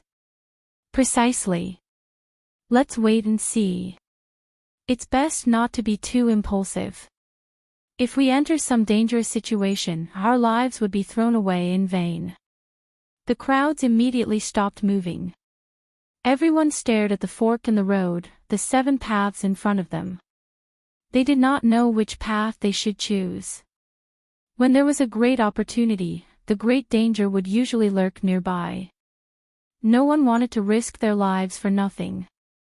Therefore, they had to be really careful when picking which path they should take. White fog hovered around all 7 paths and made it even more difficult to choose the right path. Everything seemed quiet and calm, but the crowds felt an eerie feeling as they looked at the 7 paths and the white fog. Hey, there are 7 paths in front of me, which one should I choose? He asked Gaia, and he also directed the question to the system. Choose one randomly and go. That's what I did. The system level is too low to scan the paths. Unfortunately, both Gaia and the system were unable to help Michael choose a better path, so he decided to choose a path randomly. While the others were hesitating to step forward, Michael chose the 3rd path from his right and began to walk the path. Tap, tap, the path he chose was really quiet, and silence filled his journey. The only sound he could hear was the sound of his footsteps. He walked the path with a solemn expression, trying to be as careful as possible. He was glad that he bought the environmental scanning that's helping him be aware of the surroundings. What's happening? Gaia asked him. There are cracks everywhere on this path, and it's emanating an ancient aura. I wonder how many years it has existed. It's really giving me a spooky feeling. He furrowed his brows. Just be careful and ready for a fight. You don't know when a netheril would jump out of the fog and drink your blood. Hee. She tried to scare him with her spooky voice, but it only made him chuckle. Yet his instincts told him that this path wouldn't be as peaceful as it seemed. He walked forwards for nearly an hour at a consistent speed. Suddenly, he heard a miserable shriek sound out not far in front of them, and his environmental scanning alerted him that there were hostile enemies in front of him a few meters away from him. The shriek sounded really spooky, as if it came from an inhuman creature. He sped up, and shortly after, he saw a man motionlessly lying in a pool of blood about 20 meters in front of them. It was a shocking scene. The man's throat had completely ripped off and blood flowed out from the neck. It seems he entered this path before me, he said, and weirdly, instead of worrying, a grin appeared on his face and his eyes lit up. Finally some action and XP. Michael suddenly shouted out. With extremely fast speed, he unsheathed his sword and swung the sword around. Eek! A loud shrill was heard. Michael's sword had cut something. Ding! Congrats to the host for killing a body-strengthening stage, level 8 netheril. The reward is 7,000 experience points as well as 200 badass points. After he heard the system, he found a dark goo splatter and soon found a netheril human lying on the ground in his own pool of dark goo. What is it? Gaia asked curiously. Just a body-strengthening stage netheril. After reaching level 10 of the body-refining stage, killing this netheril felt like stepping on an ant. The netheril was too weak and didn't even have time to dodge Michael's sword slash. There are more of them here. An evil grin surfaced on his face before golden bolts of lightning cracks began to dance around his fingers. Zzzzzshich. Zzzzzshich. Zzzzzshich. Zzzzzshich. Zzzzzshich. Zzzzzshich. Zzzzzshich. Zzzzzshich. Ding! Congrats to the host for killing a body-strengthening stage, level 8 netheril. The reward is 7,000 experience points as well as 200 badass points. Ding! Congrats to the host for killing a body-strengthening stage, level 7 netheril. The reward is 7,000 experience points as well as 200 badass points. Ding! Congrats to the host for killing a body-strengthening stage, level 8 netheril. The reward is 7,000 experience points as well as 200 badass points. Ding! Congrats to the host for killing a body-strengthening stage, level 6 netheril. The reward is 7,000 experience points as well as 200 badass points. Ding! Congrats to the host for killing a body-strengthening stage, level 7 netheril. The reward is 7,000 experience points as well as 200 badass points. Michael just kept walking the path while sending bots of lightning into the fog in all directions. With the help of his environmental scanning, every lightning bolt he fired killed a netheril or two. The people who were walking the same path as Michael saw golden flashes of light through the white fog and heard loud shrills. They are so weak. Why are you being so proud? If I was there, I could have killed them with a flick of my wrist. The proud and arrogant voice of Gaia sounded in his head. You better finish all your tasks when I return, Gaia, or I'll take away your breakfast, second breakfast, and night snacks. Are you blackmailing this princess, you damn bastard? Yes, I am. During the next 2 hours, he continued walking this path, and it was as if there was no end to it. Along his way, he continued to kill the netherils, and with their weak strength and environmental scanning, no matter how good a netheril hit itself, it would still die. Along the way, he had killed more than 100 netherils and earned enough experience points to reach the body-strengthening stage. But soon, the following situation made him lose the smile on his face because the netherils that continuously attacked him didn't appear once more. The path had suddenly become extremely quiet. Then after a few minutes of walking, the path had finally ended. The white fog hovering around him also disappeared. Michael continued moving forward with a sad face because of the disappearance of the netherals. In the blink of an eye, he left the path and arrived at the mountain range. This mountain range covered 60 kilometers in all directions, but there wasn't a single plant on site. Have you left the path? Buzz. Right after Gaia finished speaking, Michael's lips curved upwards as hundreds of stone netherals suddenly appeared within the mountain range. They instantly started sprinting toward Michael, so many netherals. Those netherals aren't that strong, just fly above them. Hearing Michael's voice, she suggested flying above the netherals to avoid being annoyed by the weak netherals. However, in his eyes, these netherals appeared to be experience farms which could make him jump from body strengthening stage level 1 to level 3 and also increase his sword mastery to 85%. I love Nether Realm. Chapter 105. Right at this moment, a group of youngsters was walking the path quietly. Although their journey was uneventful, their eyes were filled with terror because their path was painted with dark goo, netheral limbs, and body parts. Who did this? A girl in the group asked while tightly clenching her sword. The boy who was leading the group shushed the girl as they began to hear loud shrieks in the air. Oh my god, netherals! The boys in the group swallowed their saliva and the girls moved closer to each other in fear. Guys, I think the netherals are fighting. The group walked this path before us, the boy who was leading the group said and prepared himself for an intense fight with the netherals. Come on guys, we have to help them. Dennis, wait. The group behind him however didn't want to fight the netherals and tried to stop him from moving forward. Guys, don't be stupid, we cannot turn back after coming all this way. The fight is inevitable, let's join the fight with that group and fight together. Despite their fear of fighting the flesh-eating netherals, they could see the point of joining another group and fight the netherals together rather than facing them alone. There's strength in numbers guys, come on. Dennis urged them and advanced to join the fight. His group soon followed him behind through the mist and after a few minutes, the white mist around them disappeared. They continued to move forward and the battle's direction sound. The sounds of the shrieks sounded louder as the group halted their steps for a moment and took deep breaths.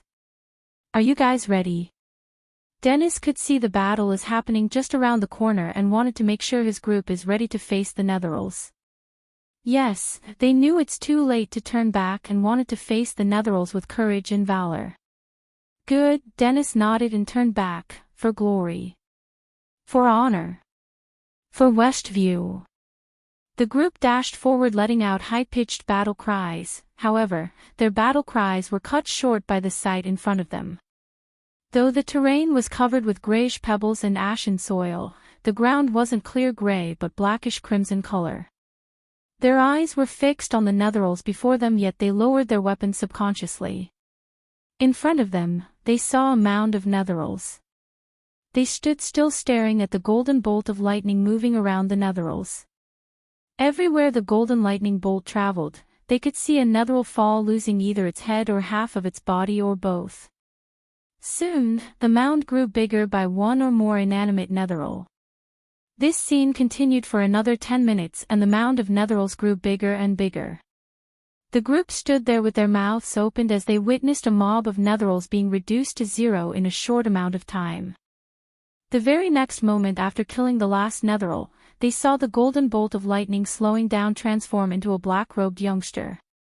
Dennis and his group were stunned beyond words when they realized that all the netherals were killed by not a group but a single person. My sword broke. Michael lifted one of his swords and shook the sword as a chunk of the blade fell off from the sword. He picked up the chunk of the blade and put it inside his space ring along with the broken sword. Since these were his first swords, they had sentimental value for him. Let's burn these suckers. Michael walked towards the mound of netherals and on his way, he saw the terrified faces of Dennis and his group. Hey, he waved shortly at Dennis and his group and took out a can to burn all the netherals. Oh. Hi. It took several seconds for Dennis to respond but Michael was busy pouring the green liquid on the netherals. What is he doing? A girl behind Dennis asked him. Ignitia, the girl's question was soon answered by Michael as a tiny bolt of lightning hit the mound of netherals. Instantly, the mound was on fire and they all closed their noses due to the stench radiated from the burning netherals. Soon, the mound was reduced to nothing but ashes. They saw him gathering all the ashes into a large bottle and storing it in his space ring. They had no idea why he collected the netheral ashes. Unlike the netherals he killed in the river town, these netherals had a special property in their body and it made their ashes one of the best fertilizers for his herbal garden. Besides this ash, he earned enough experience points to reach the body strengthening stage level 3 through killing the netherals and absorbing their cores. He kept a bunch of cores for the elders and Claire so they could also reach the higher stages. The stronger his base of operation, the more badass points he could earn. After collecting the ashes, he turned around and disappeared from their sight in a flash, leaving them dumbstruck. "Did you kill them all?" After leaving the battleground, Michael heard Gaia's voice. "What do you think? Move your ass faster, human, or you would lose the real treasures," she yelled at him as Michael said, "Did you forget about my war god body? The more I kill, the stronger I would become, freaky, but I wish I could cultivate like you," Gaia sighed. "Don't worry, it'll help you cultivate faster, you better." She didn't feel ashamed of asking for his assistance, but on the contrary, she felt thrilled. While chit-chatting with Gaia, he exited the mountain range, and right before he left the mountain range, a white fog suddenly appeared in front of him again. The white mist prevented him from looking further into the distance. At the same time, he felt a cooling sensation. "I sense no netherals within the white fog in front of me. Once I cross this white fog, I might enter another mountain range," Michael said with an excited smile. Thinking about another experience farm, he began to walk forward. Soon after, he passed through the white fog. Yet, unlike his expectation, what was in front of him after passing the white mist was a great plain with a bright sky. But what attracted him wasn't this beautiful scene, it was the huge garden that was floating high above them in the sky. "Is that a garden?" Wasting no time, he stepped on the flying sword and dashed towards the garden. Right at this moment, figures of warriors could be seen lingering around the garden. All of them had the same excited expressions, and some of them had even started fighting each other. Furthermore, more people were dashing out from different directions. When these people saw the garden in the sky, they immediately flew toward it. Michael knew that these people were from the other paths, and there were more people on those paths than the one he chose. But none of this was important. The important thing was, the temptation caused by the garden in the sky was really powerful. Even from far, he could smell the refreshing air coming from it, as well as a strong smell of herbs. The smell of herbs caused all those who smelled it to feel relaxed and refreshed. "Move! I found this cavern petal." "Fuck you, I found this." "What is that?" "An oglio root." "Damn! Look at that. That is the diamond leaf. An extremely rare herb in the outside world. Oh heavens, there are rare herbs everywhere. This entire garden is a gigantic treasure." Everyone arrived at the garden in the sky and were excitedly yelling and shouting. This was because they kept finding rare herbs so rare there was no way they could see them in the outside world. Precious treasures. There are indeed precious treasures here. Fuck, this garden is at least 7 kilometers long in all directions. There are herbs everywhere, and many of them look really old. If this garden was in our world, all superpowers would fight to the death for it. Swoosh, swoosh. More and more people arrived and dashed toward the garden. After the first batch of youngsters came to the Nether Realm, more and more warriors came from all over. As long as they survived the Netheral attack, many youngsters had the chance to come here and seek an opportunity. Michael had noticed all these warriors as well. Some of them were clearly injured, and it looked like they had experienced a dangerous situation back on the paths they had chosen. However, it seemed like the danger they faced was less devastating compared to Michael's. Also, there were some paths where no one emerged from. Clearly, those who stepped onto those paths had encountered great dangers, and perhaps they wouldn't even be able to leave that place. As for those warriors who didn't encounter any dangers, they had long ago emerged from the path and were hanging around in the Sky Garden right now. Who knew how many benefits they had gotten so far? It took Michael several hours to reach this garden. Regardless of which path the people emerged from, they were faced with the biggest opportunity in their lifetime. This garden in the sky by itself was a gigantic treasure. Each and every single herb here would provide significant benefits to those who obtain it. Looking at all these herbs, Michael couldn't hold his excitement as a wide grin appeared on his face. Let's begin. Chapter 106. The eyes of the people turned red, and everyone was excitedly yelling and shouting. "Ha, this tiger cress belongs to me." A youngster joyfully started laughing. He stretched his arm forward and tried to grab the herb.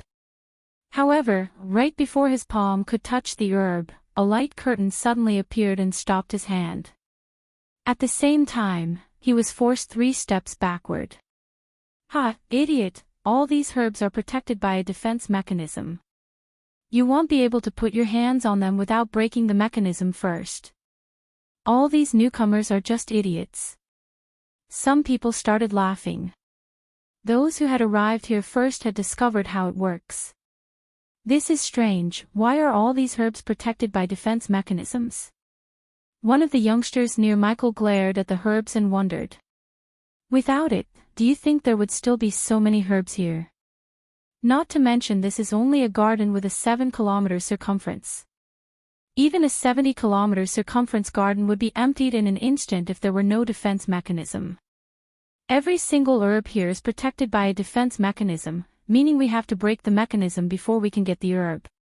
Also, according to the rarity of the herb, how many years it has grown, and its value, the strength of the defense mechanism will be different as well. For the herbs with a higher value than others and who are also old, their defense mechanisms will be more difficult to break. Michael heard someone explain how the mechanism works to the youngster who raised the previous question. Indeed, Michael both saw many warriors restlessly working to break the defense mechanisms of those high-value herbs. One of the warriors stood in front of a diamond leaf, and his face had turned red. No matter how much strength he used, he just couldn't break its defense mechanism. Although everyone's eyes were on the rare and oldest herbs like tiger cress, Michael's eyes were on the other herbs that did not attract as many eyes as the tiger cress. Why is the host not fighting for the tiger cress? When the system realized that Michael is not walking towards tiger cress or any other precious herbs, the system asked in a curious voice. Because I didn't want to lose the chance of getting all these herbs fighting for one thing, as he said, he came before a herb called wolf pepper and reached out to grab the herb. 100 badass points to break the defense mechanism. A golden dome appeared around the herb and at the same time, he heard the system's voice in his head. 100 for wolf pepper. Sigh, he sighed and paid 100 badass points to break the shield to acquire the herb. Right after he paid the system, the golden dome dimmed and disappeared. Michael grabbed the herb while everyone was focused on tiger cress and moved to the next one. The herbal garden had hundreds of rare herbs but only a few of them had extremely tough defense mechanisms and attracted the most eyes. Also, the people in the garden had already begun fighting for these rare herbs, ignoring the herbs that were less rare than herbs like tiger cress. Michael exploited this situation and grabbed all the herbs he could without attracting the eyes of the cultivators. The other reason Michael decided to go after these herbs was the rare herbs had people from powerful sects and families fighting for. The host should really hunt for more rare and precious herbs, and start a fight with most of the major powers in the continent. No, thanks. Besides, I know what I'm doing. As a 5-star level alchemist, he knew everything there is to know about the surrounding herbs. For a normal cultivator, the tiger cress would help him, her breakthrough from the body refining stage to the body strengthening stage in one go after consuming the pill concocted using the tiger cress as the main ingredient. However, for Michael who uses experience points and badass points, herbs like tiger cress didn't matter too much. Also, these herbs would only have desirable medicinal quality if they matured for more than 1,000 years, and if not, their medicinal quality and worth would be subpar at best. Although Michael had the system, he still couldn't fast-forward the time and grow a bunch of 1,000-years-old tiger cresses. Michael's sole intention was to get as many as the herbs he could and grow them in his herbal garden to make more varieties of pills and potions without making too many powerful enemies in the process. The herbs he was collecting could be easily grown in his herbal garden and didn't need to mature for 1,000 years to get the most out of them. Nachiabaka, Satar, Yadith, Koniaspi, Yugon, autumn licorice, swamp leaf, star cumin, moon oregano, mountain vanilla. While recalling the herbs he collected, he continued to collect more and more herbs. Because of the size of the garden and Michael's quick work on the defense mechanisms, many did not even notice him as they were busy trying to break the defense mechanisms on their own. The system urged Michael to steal precious herbs like tiger cress, hoping to make him piss off many powerful people so it could reap the badass points from him by helping him in battle. He did the opposite of the system's intention and didn't fight with anyone. Yet, it was not true for others, as he could see intense battles all over the garden for rare herbs like tiger cress or diamond leaf. Is that who I think it is? Yes, it's that ghost who won Heaven's Gate competition, and he's also a 5-star alchemist. Fuck. He looks younger than me, why isn't he fighting for those rarest herbs? Many people who were from Bradford and Rivertown instantly recognized Michael and started chit-chatting. They all wondered why he was not fighting for the rarest herbs but picking the ordinary herbs. Because of the rarest herbs, these people had forgotten that the herbs Michael was picking only became ordinary when they were compared to the rarest herbs. In the search for the rarest herbs, they were losing the chance of obtaining these ordinary herbs.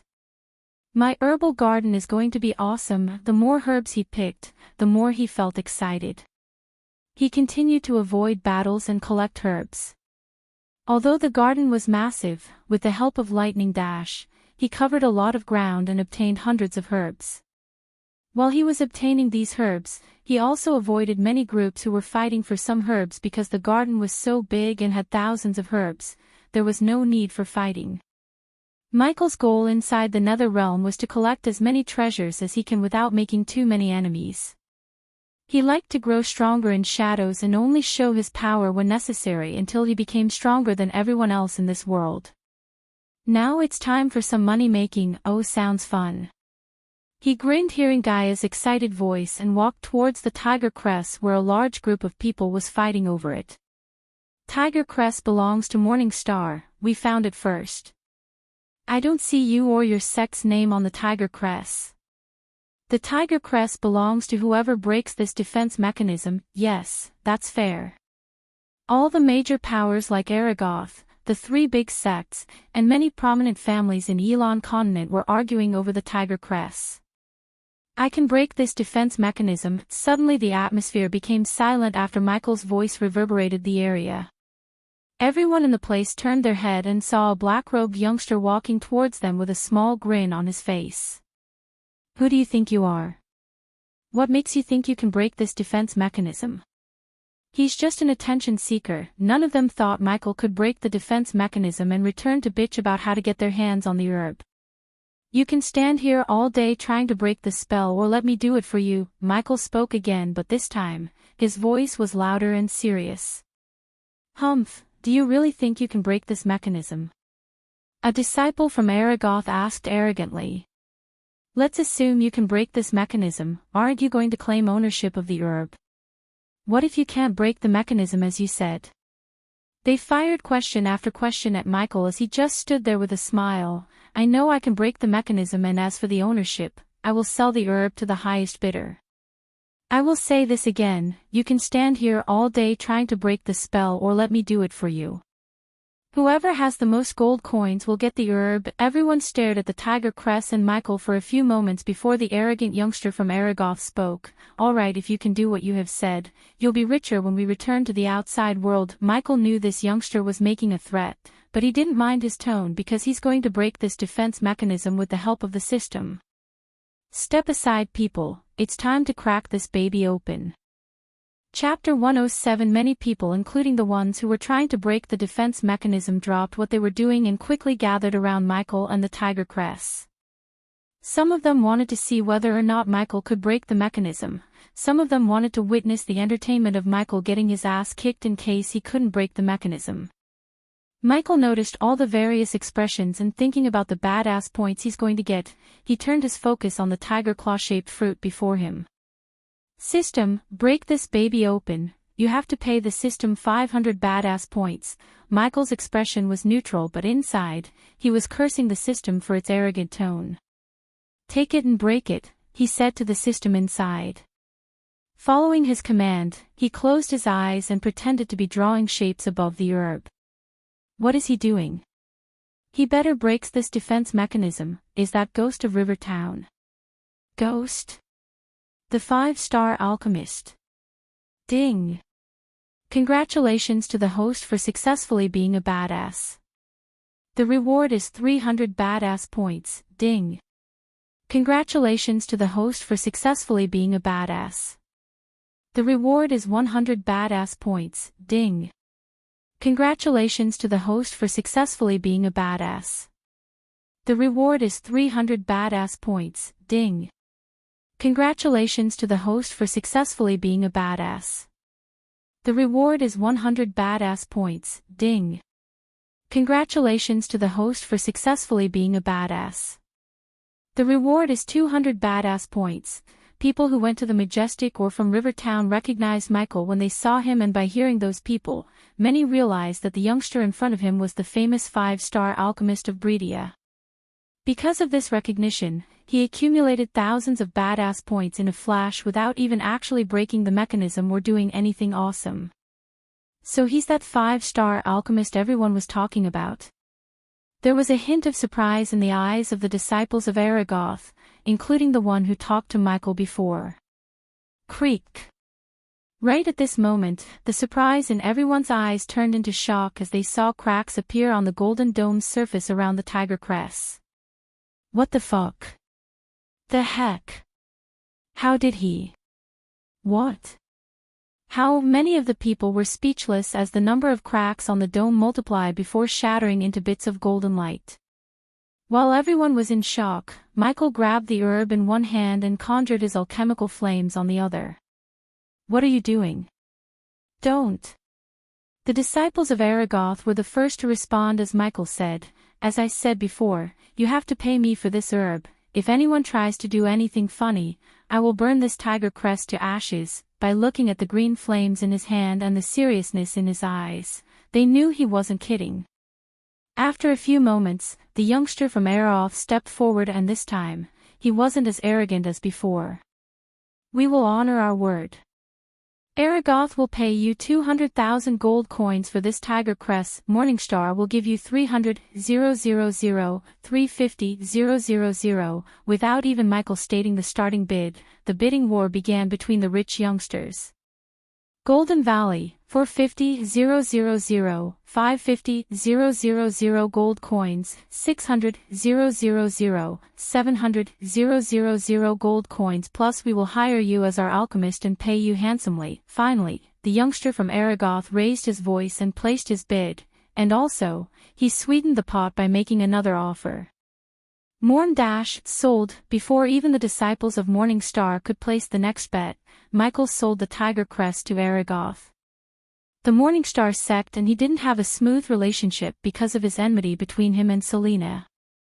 Moreover, he would prefer to be on the good side of Aragoth's rather than on Morningstar's.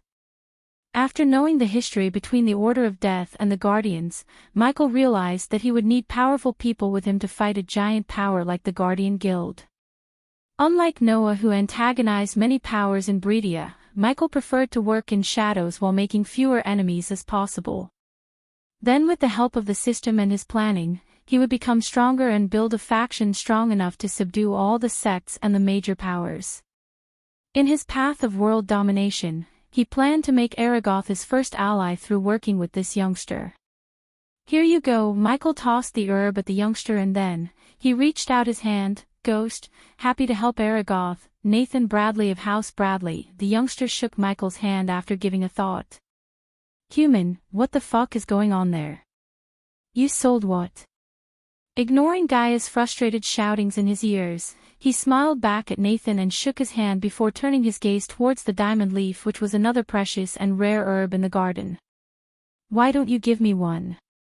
8 million gold coins for diamond leaf, oglio root, and cavern petal. Michael asked Nathan with a wide grin while others looked at him with vexed faces. 1 million and the alchemy product supply contract for the outer disciples section of Aragoth is yours, if you can handle it, that is, deal. Compared to the 800,000 gold coins, what Nathan promised was valuable and helpful to Michael because by supplying potions and pills to Aragoth, he could earn 800,000 gold coins or more in a few months. Therefore, Michael agreed to this deal immediately and bore a wide grin on his face. Hey, I thought you're going to auction the herbs, not sell them to only Aragoth. These are not your herbs to sell. This is not fair. Because of Michael's sudden change of mind and his actions, many were riled up and began to express their objection. Life is not fair. The smile on Michael's face disappeared and a serious look replaced his previous smile as everyone who tried to badmouth him instantly shut their traps. Now that we made the deal, let's go get you all the herbs I promised. Michael gestured to the disciples of Aragoth to follow him to the diamond leaf. Since many have tried to break the defense mechanism and ultimately failed to do so, they could only follow and watch Aragoth get their hands on every precious herb through Michael. Where did you learn to break defense spells? While they were approaching the diamond leaf, Nathan curiously asked Michael. I traveled a lot and picked up a few tricks along the way. Fortunately, Nathan didn't ask him to reveal or teach them the tricks. Just like its name, each leaf of diamond leaf herb glistened like a diamond. After consuming a pill or potion made using a diamond leaf, one can experience a sudden boost in their cultivation speed for an entire month or more depending on the alchemist's skill without polluting their body. Beat it. Noticing the few youngsters struggling with the defense mechanism, Nathan chased them away with the wave of his hand. Because of the sword symbol on Nathan's chest, they didn't dare to disobey his words as they sighed and ran away before glancing at the diamond leaf for one last time. You're a 5-star alchemist and you also seem to possess a talent for runes, so why did you join a sect like Sunrise? Nathan didn't even try to hide the disdain as he asked Michael. It's simple, if I'm a disciple of Aragoth, I'm just another talented disciple.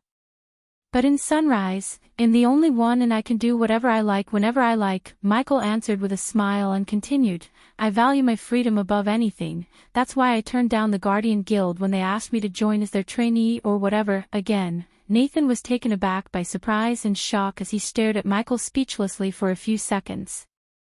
You did what? The others behind Nathan also felt a chill running through their spines because being a guardian was the highest honor in this world, yet he turned down that honor and merit. I said that I'm not interested to Peyton. Why? Until now, Nathan bore a proud and arrogant look on his face, but after hearing what he just said, his face showed only one expression, confusion. As I said, I value my freedom above anything. I don't enjoy following orders and being a good soldier. I heard someone from Aragoth tried to join the Guardians. Michael changed the topic to something else before Nathan asks too many questions about his actions. Like Michael wanted, when he asked this question, Nathan's expression changed drastically.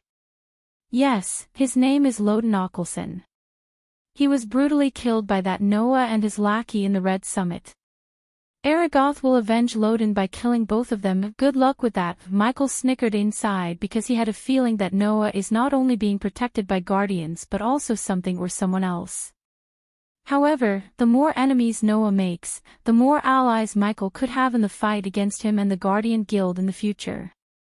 For now, Michael focused his efforts on becoming stronger and rebuilding the Order of Death in silence rather than provoking all the major powers like Noah. As they were speaking, the system broke the defense mechanism around the diamond leaf, leaving everyone to think that Michael broke the mechanism.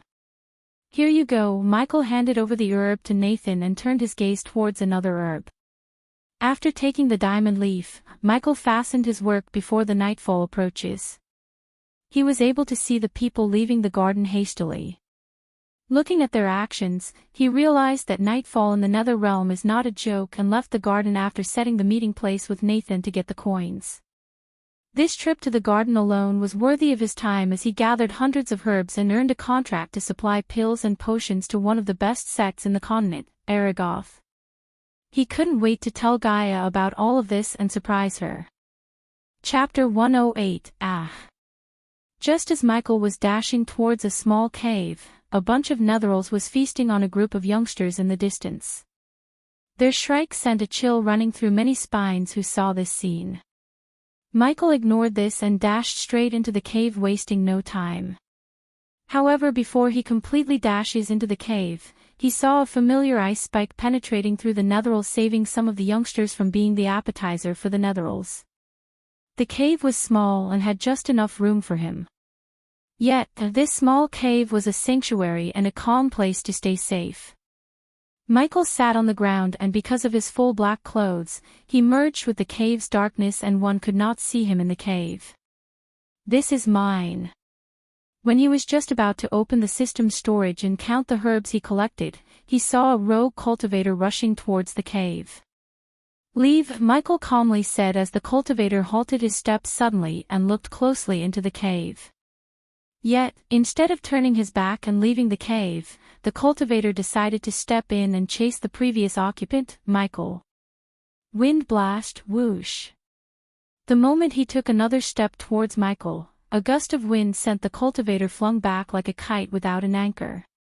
Who the fuck dared to attack me? The cultivator who was attacked forgot about the approaching nightfall in anger and rushed towards the cave after picking himself up. Ghost, however, this time when the cultivator heard the voice from the cave, he felt a cold chill running through his spine. He then immediately lowered his sword and stood there shivering in fear. Ding! Congratulations to the host for successfully being a badass.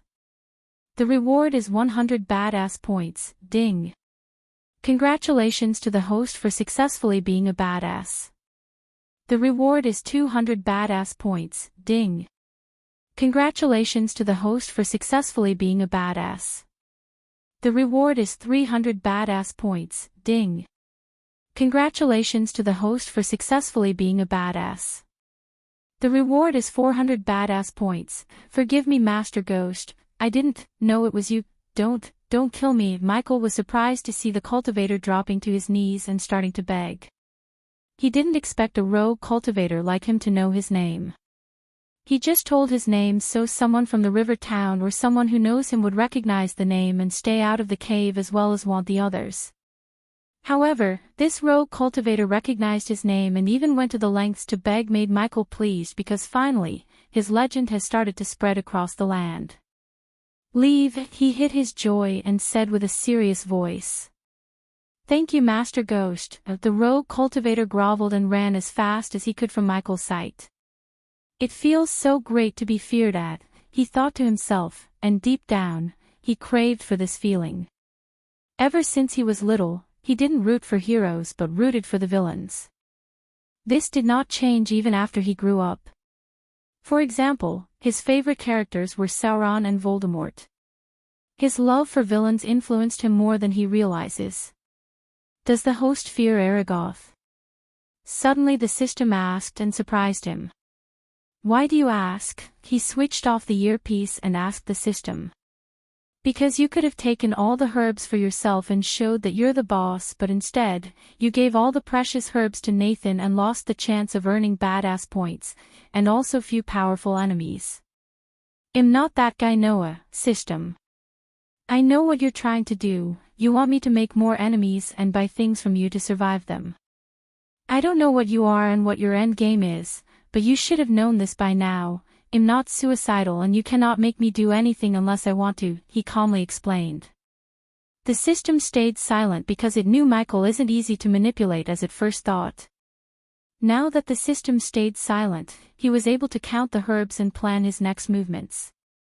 Deep down, he was glad that Noah and his group did not come to the garden, and even though he wasn't afraid of Noah, he wanted to avoid the fight until he could gather enough information about Noah and the power behind him. Josh! What the? In a flash, the light outside disappeared like someone switched off the lights of the nether realm.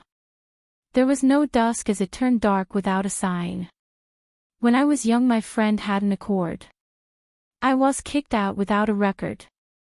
I never thought I'd see that award. Ain't a soul alive that could take my friend's board. A cruel power is quite the shower.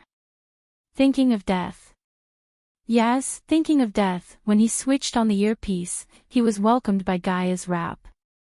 I don't know who wrote this song, but I guess it's you. Michael laughed, and the moment she heard his voice, she stopped rapping.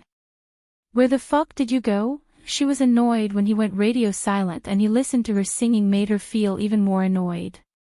You did the right thing. A contract with Aragoth is more valuable than those herbs. After he explained what he did in the garden, Gaia agreed with him and supported his decision.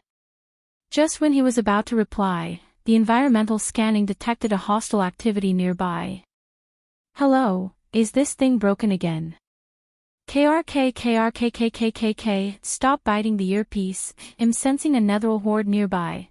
Is that normal in Netherrealm? Netheral horde. Weird. By hearing her tone, he could tell that it is not normal. He wanted to check what's going on outside, but at the same time, he didn't want to get killed because of his curiosity. They are marching towards somewhere, like soldiers. If the Netherals were moving chaotically, Michael would have felt this curious. They were marching towards somewhere like trained soldiers. Are you sure? Because the Netheral horde is not capable of marching like soldiers, said Gaia. For 1000 badass points, the system can mask your scent and project you from getting detected by the Netherals. While he was stuck between curiosity and safety, he heard the system's voice. That's more like it. When it comes to situations like this, the system had perfect solutions. Considering he had no solution of his own, he decided to get whatever the system is selling, so he could check out where the Netherals are heading. Just after 1000 badass points disappeared from the stat menu, he felt a strange sensation in his body. The host is now ready to explore the Nether realm without fearing the Netherals. I have a way to find out what's going on here, he said, and stood up to leave the cave, taking advantage of the darkness. Of course you do, you freak. I'm masking my scent using a special potion. Gaia believed him because she knew that the mysterious light and Abra's soul blessed him with ancient knowledge which enables Michael to perform miracles like this one. He slowly stepped forward while checking whether anyone near him, and after confirming that no one would see him leave the cave, he left the cave. He didn't use the lightning dash as it might draw some unwanted attention, and because of his black clothes, he perfectly merged with the darkness and disappeared. While heading towards the Netheral horde, he couldn't see the garden in the sky. It made him realize that after nightfall, the places which had treasures may not appear for him to loot. However, the purpose of this night visit was not looting but to unveil the mystery behind the marching Netheral horde. There they are. After walking in the direction of the Netheral horde, Michael saw hundreds of Netherals marching towards somewhere. Fortunately, what the system did worked, and none of the Netherals in the horde could detect him following them. What's happening there? Gaia asked in a husky voice. I will keep you posted. Now stay silent, he said, and continued to follow the Netherals. Eventually, the Netherals entered into a thick forest, but the uneven ground and obstacles were unable to slow down their marching speed. After entering the forest, Michael climbed up the trees and followed them by jumping from branch to branch using the Mark III grapple hook. And because of this height advantage, he noticed a bonfire at the distance. I bet these Netherals are heading towards there. Slightly increasing his speed, Michael moved towards the bonfire, but he was cautious not to make any sounds that could bring him unwanted attention. Ikis nwasnins kiwonks nikstul sees nifin. As he got closer to the bonfire, he began to hear someone chanting something in an unknown language. Is that an orc? When he got close enough, he saw a figure standing in front of a bonfire and sculptures made of bones. The figure looked just like one of the orcs from the movie Lord of the Rings, ugly and evil. This is getting more and more interesting. Chapter 109, An orc with a summoner trait. Standing atop a branch, Michael scanned the orc and identified its trait. The orc wore ragged robes, and the robes had mud and bloodstains on them. While the Netheril horde was walking towards the orc, Michael kept looking around the place to see if there's anything or anyone stronger than him nearby. The orc was only at the body refining stage level 9 and the strongest Netherils were only at the level body strengthening stage level 5. If he fought as Lucifer, no one in the body strengthening stage could survive the battle with him, and if he fought without using fear toxin or death range, only body strengthening stage level 9 and 10 could fight him head to head.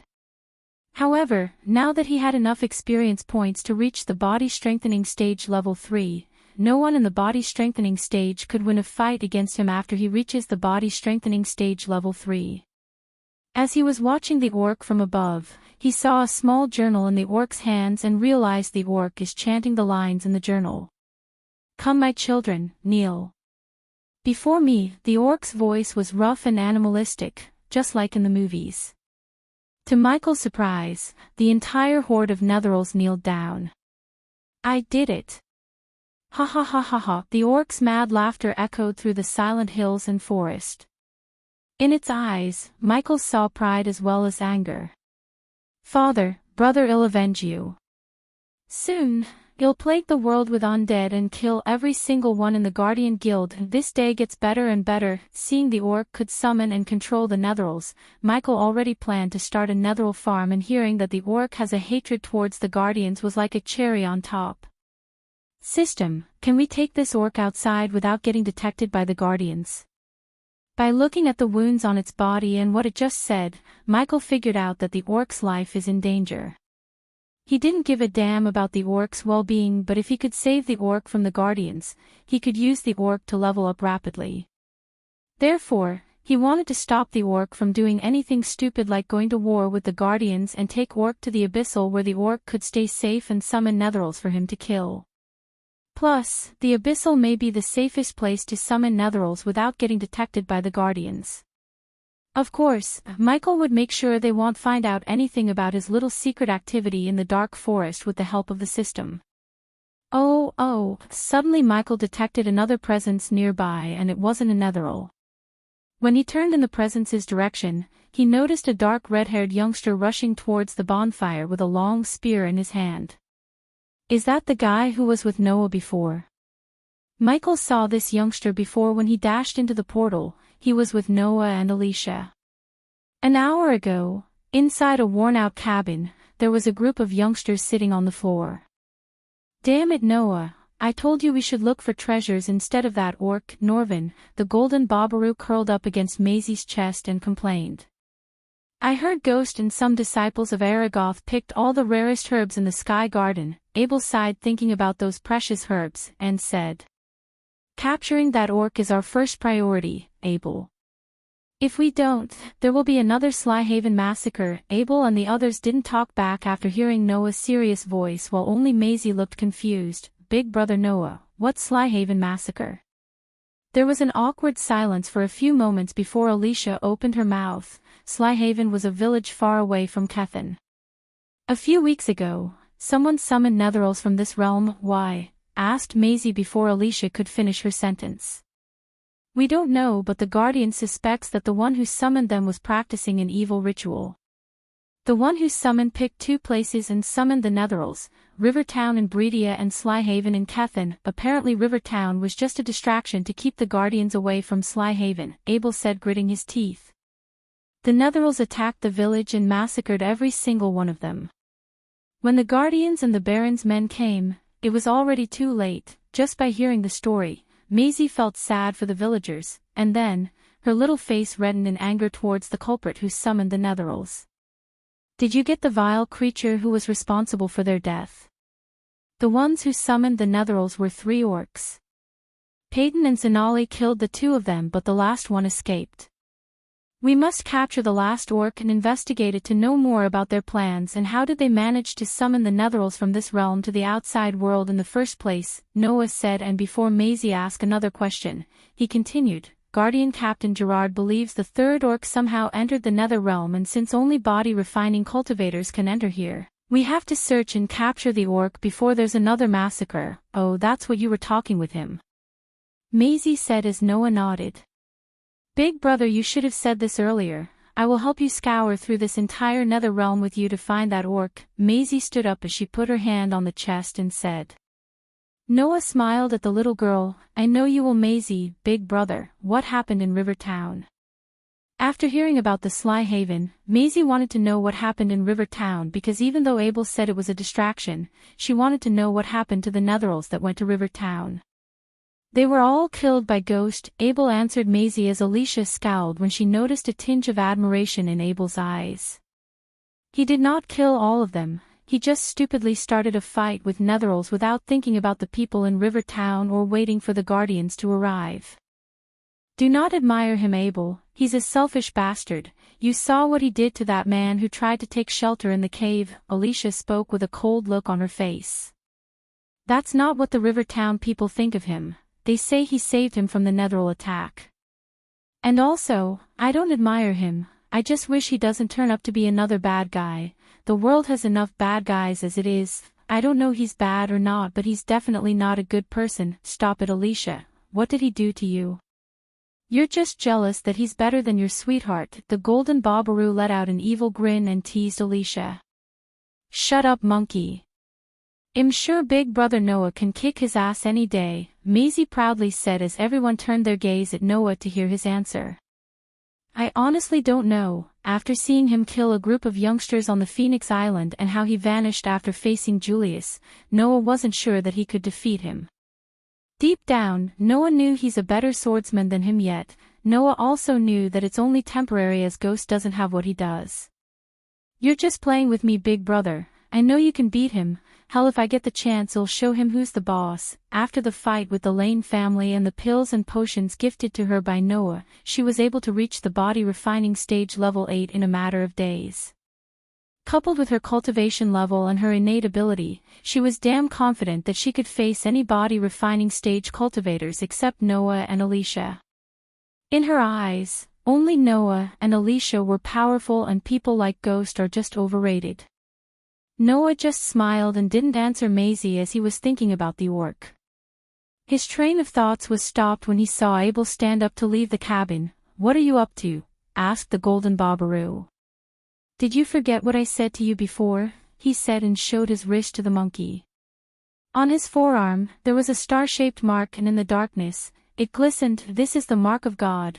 No Netheral or any evil forces can sense my presence, but let him go, Alicia. This is the reason I brought Abel here.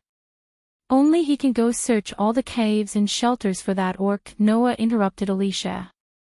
At first, they worried about Abel's safety, but after Noah explained the effects of the mark, they agreed to let Abel go outside. "If you face any trouble that you can handle, use this." Noah tossed Abel a circle talisman. "A long-range teleporter talisman. Where did you get this?" Looking at the glistening talisman in his hand, Abel asked in surprise. "Zinali, now go find the orc so we can focus on finding treasures." Noah waved him off as Abel left the cabin to search for the orc. At this moment, Abel did not know that the orc is not the only one he's going to find. Chapter 110. Abel was roaming around and searching the shelters when he saw a horde of Netherals marching into the forest. Because of the mark on his forearm, he was fearless of the Netherals and followed them behind to see where they were going. The orc's laughter didn't help it but revealed its location to Abel. Standing on top of a branch and hiding within the darkness, Michael noticed Abel approaching the orc with his spear raised. The distance between the orc and Abel rapidly decreased, but the orc had no idea of the upcoming danger. "What's on his forearm?"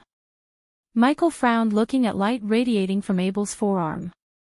In a few moments, Abel leaped out of the darkness and landed near the bonfire, startling the orc. "Who?" The orc stumbled back in shock, and before it could order the Netherals to attack the intruder, Abel's spear tip glowed and let out golden rays of light. Holy blast! The rays of light transformed into a small orb and dashed at the orc, who was still trying to stand on its feet. Boom! However, just as the orc was struggling to stand up, the light orb Abel sent blasted the orc and nailed it onto the tree behind.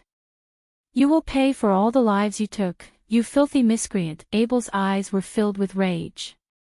He was doing his best to control his anger and killing the orc on the spot. The golden light soon wrapped around the orc's mouth as well as its body, leaving the orc with no room to wiggle or even move its finger. "I'll take care of these later, but for now, you're coming with me." Although the orc was at body refining stage level 9 and Abel was at only level 8, the wounded the orc suffered weakened it to great extent. Coupled with Abel's attack speed and surprise entrance, he was able to capture the orc without much trouble. Abel looked at the orc struggling to move, but it could only move its eyes. Those eyes were filled with shock and fury. If looks could kill, Abel would have died 1,000 times. Ironically, even with the army of netherals in its control, the orc couldn't save itself from getting captured. It desperately tried to open its mouth and gave an order to the netherals in front of it, as without its order, the netherals literally wouldn't do anything.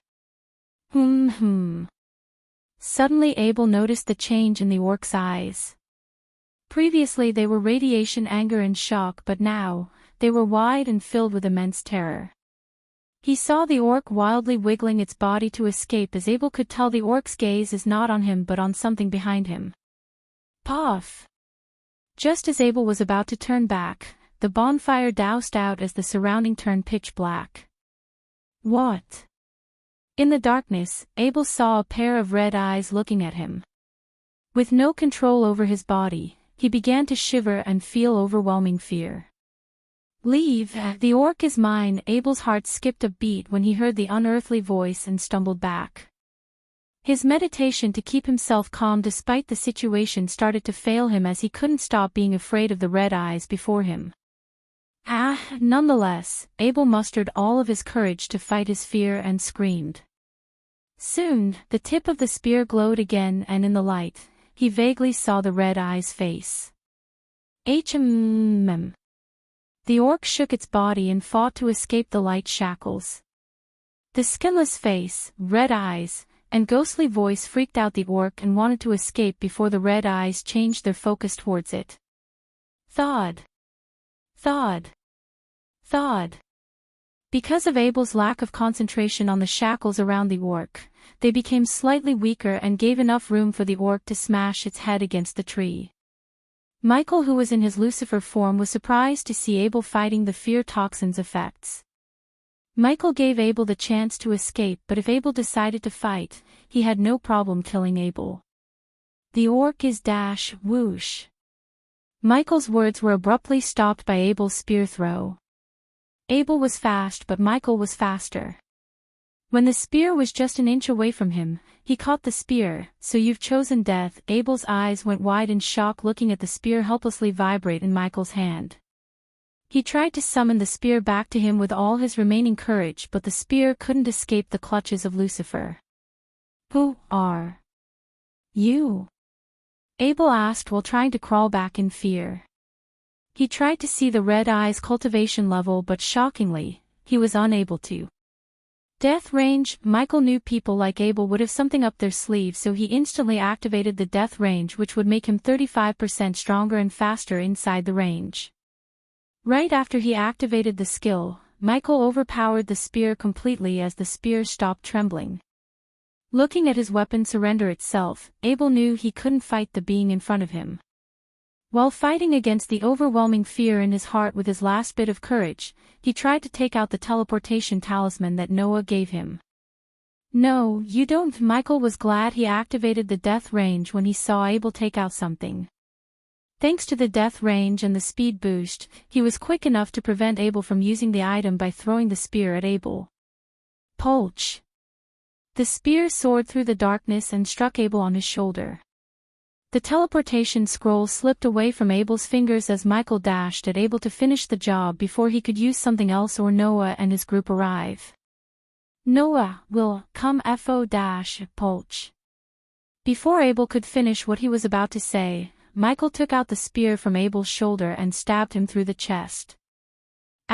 Cough. Abel coughed out blood as Michael stabbed him again. Ding. Congratulations to the host for killing a body refining stage level 8 cultivator. The reward is 6,000 experience points and 8,000 badass points. Ding. Congratulations to the host for killing the ally of a powerful foe. The reward is an epic mystery box. Thud. After Abel died, the light shackles that wrapped around the orc disappeared, making the orc fall down to the ground. Michael gave no time for the orc to act as he dashed at the orc and lifted the orc by its neck. Ordered them to devour his body. With the help of arch-energy, Michael controlled the amount of fear toxin radiating from his suit of armor and let the orc inhale just as much as he wanted it to without killing the orc. The orc could barely breathe as it slowly nodded with difficulty.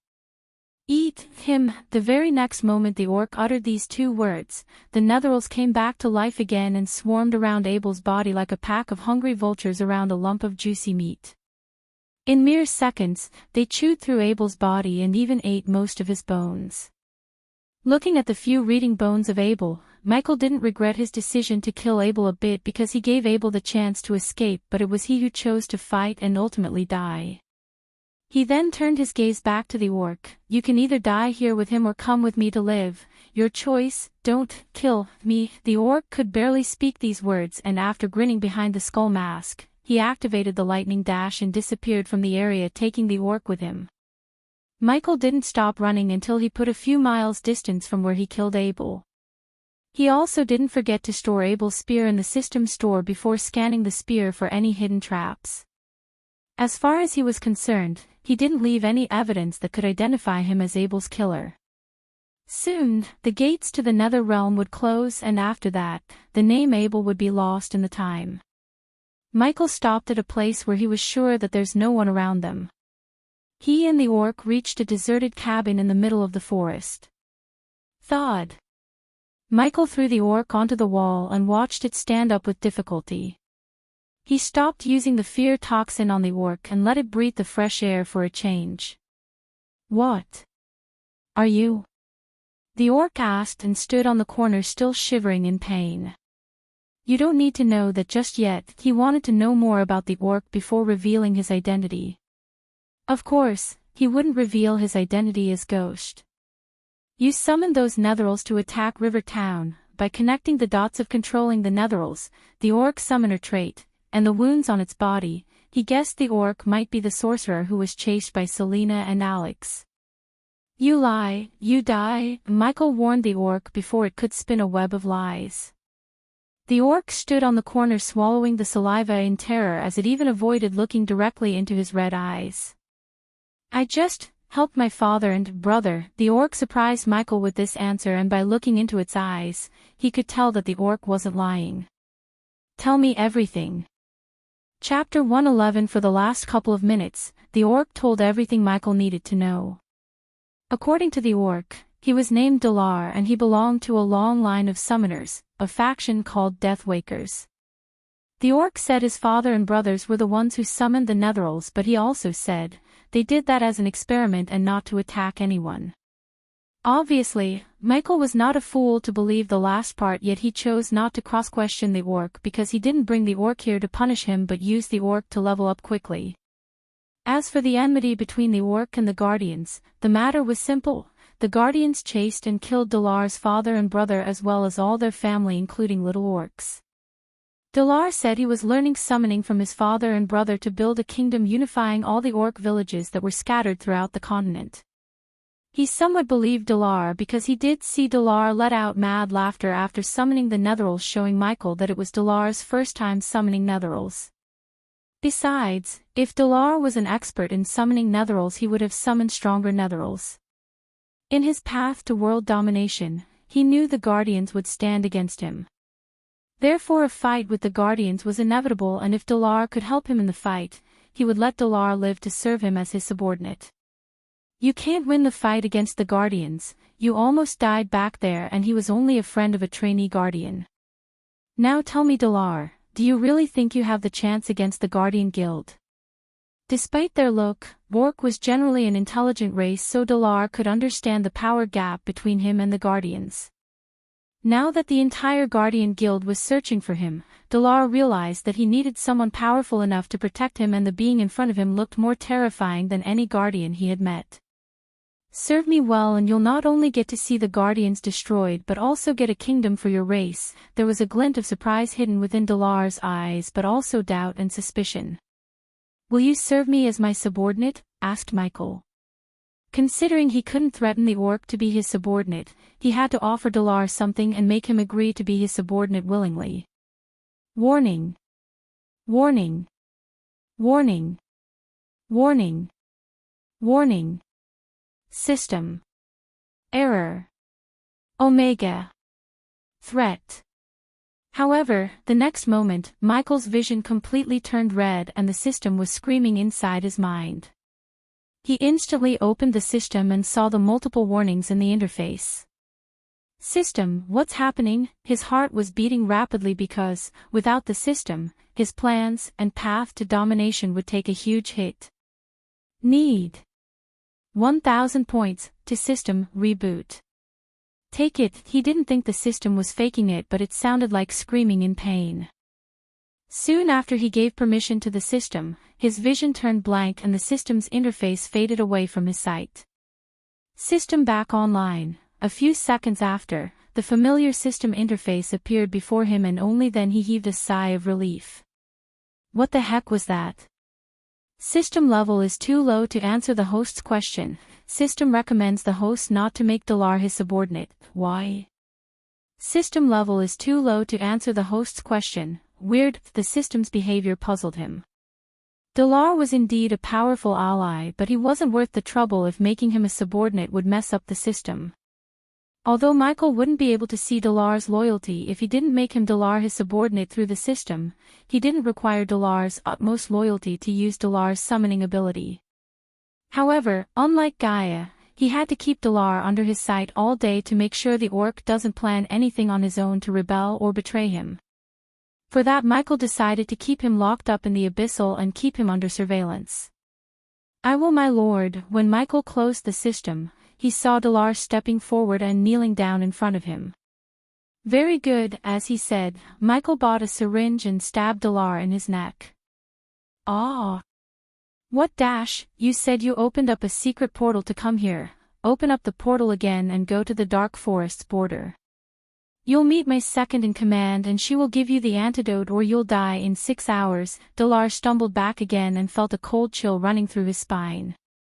Do you have a problem? Michael released a small amount of fear toxin to subjugate Dalar, and as he planned, Dalar shook his head up and down rapidly after inhaling the fear toxin. No. No problem. My lord. Michael very well knew that if Dalar's loyalty is due to fear, it's not loyalty but fear disguised as loyalty. Yet for now, Dalar's fear of him would work in his favor.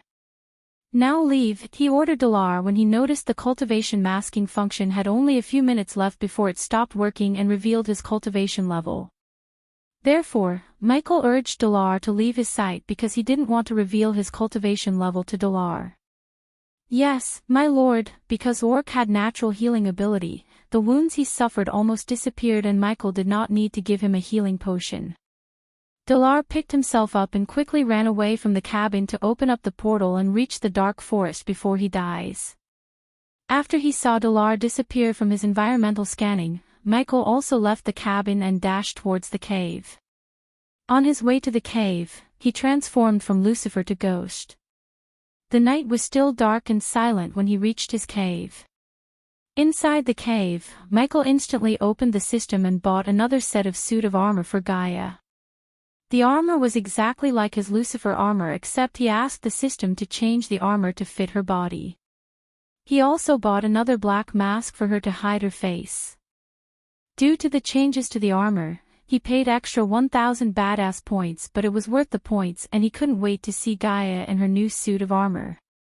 After he told Gaia what happened to Abel and everything about the orc, he opened up the system to see his current stats as well as to see what the mystery box contained which he received after killing Abel. System version 2.0 Host, Michael Cultivation level, Body Refining Stage, Level 10 Experience Points, 180000/200000, 960,000 experience points remaining to be consumed, badass points, 26,000 skills and spells, Wind Blast, LVL2 Responsive Shield, LVL3 Environment Scanning, LVL2 Ignitia, LVL2 Lightning Dash, LVL2 Energy Devolver, LVL1 Death Range, LVL2 Techniques, Swords of Destiny, 86% Mastery Occupation, Core Disciple of Sunrise Sect, the Guardian of Sunrise Sect, Lord Lucifer of the Abyssal Status, Healthy Goals.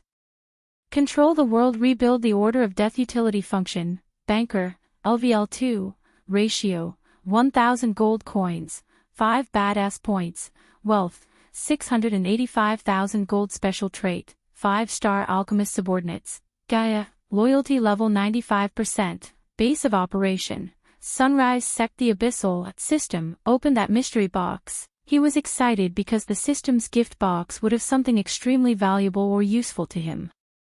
This time, he wanted a legendary weapon or a new spell. Soon, a grayish box appeared in front of him and trembled before it exploded into millions of tiny pieces, leaving Michael stunned. Huh? Where are my rewards?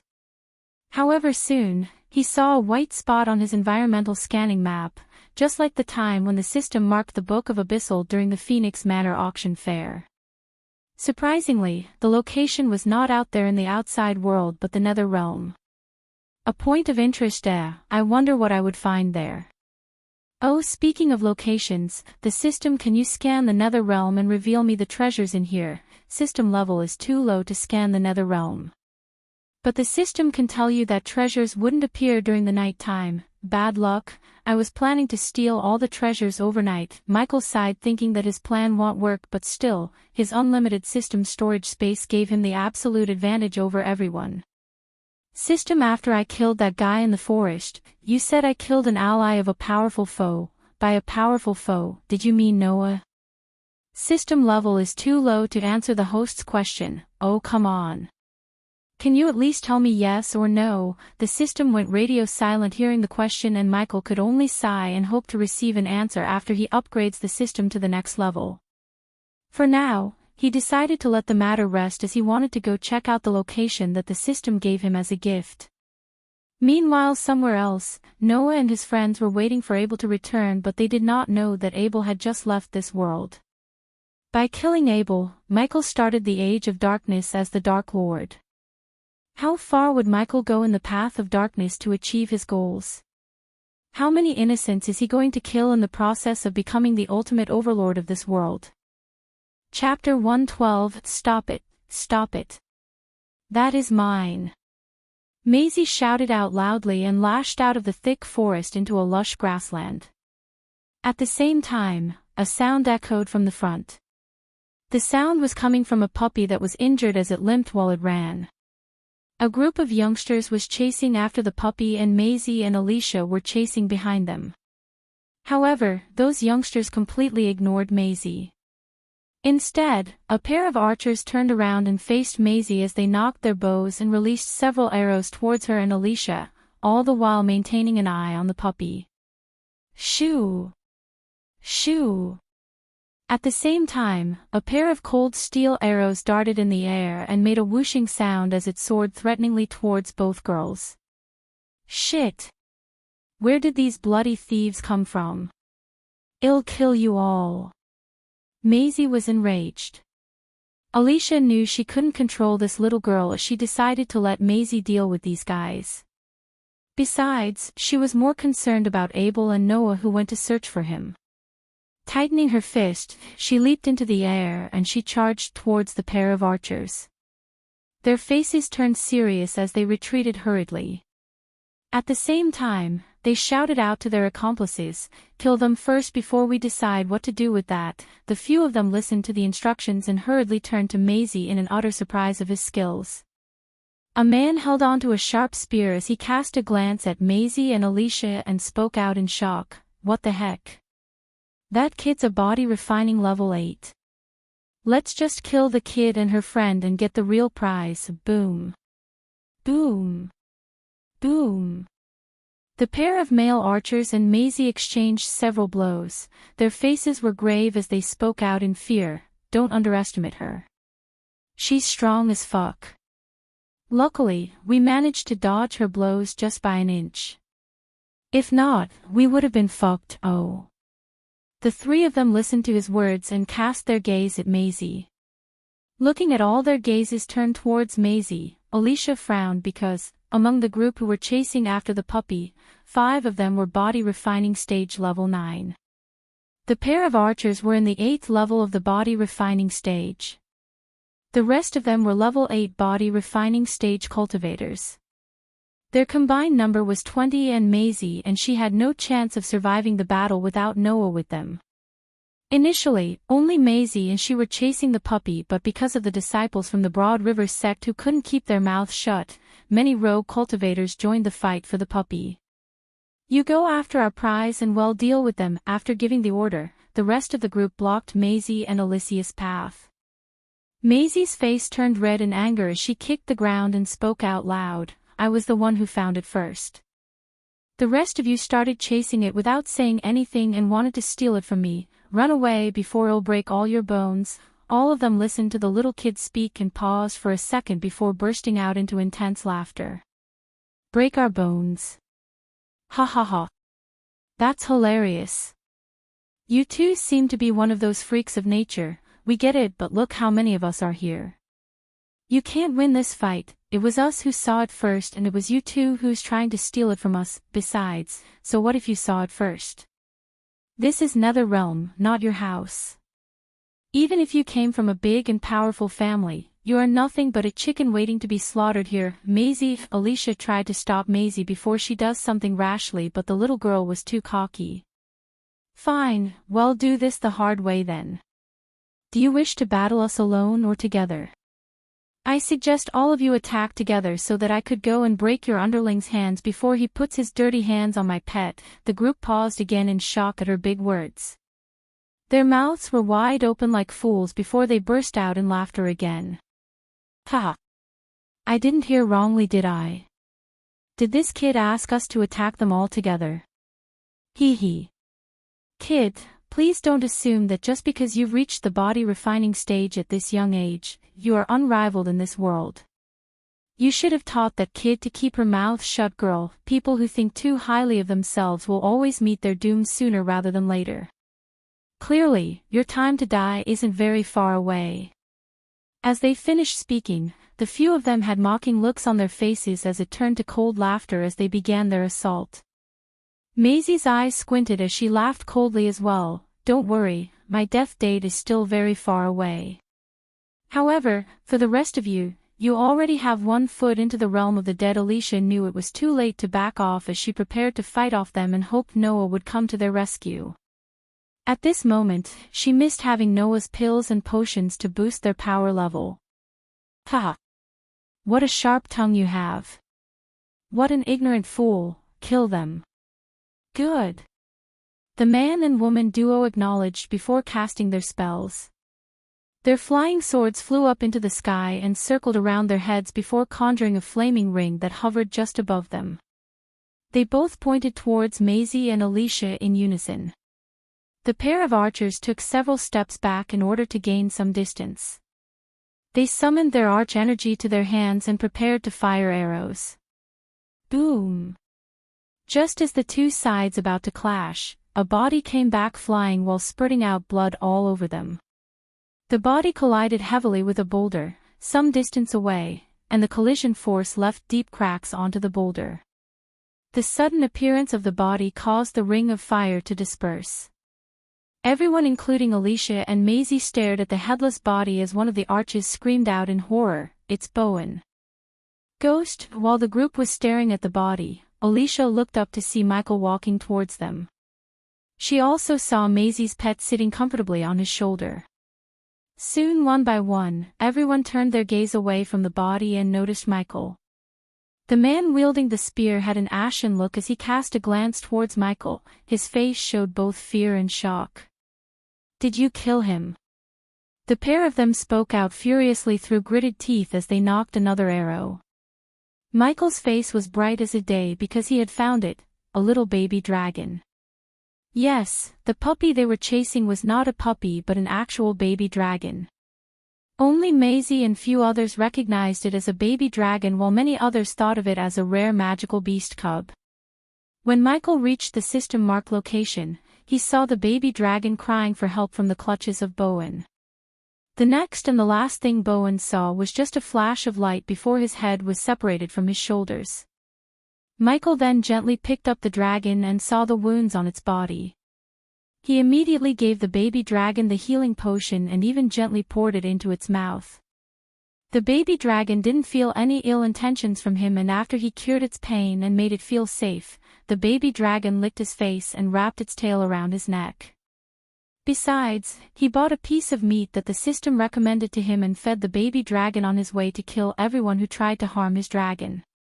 Surprisingly, more than the healing potion, it was this piece of meat that made the baby dragon love him so much in an instant. "That's mine."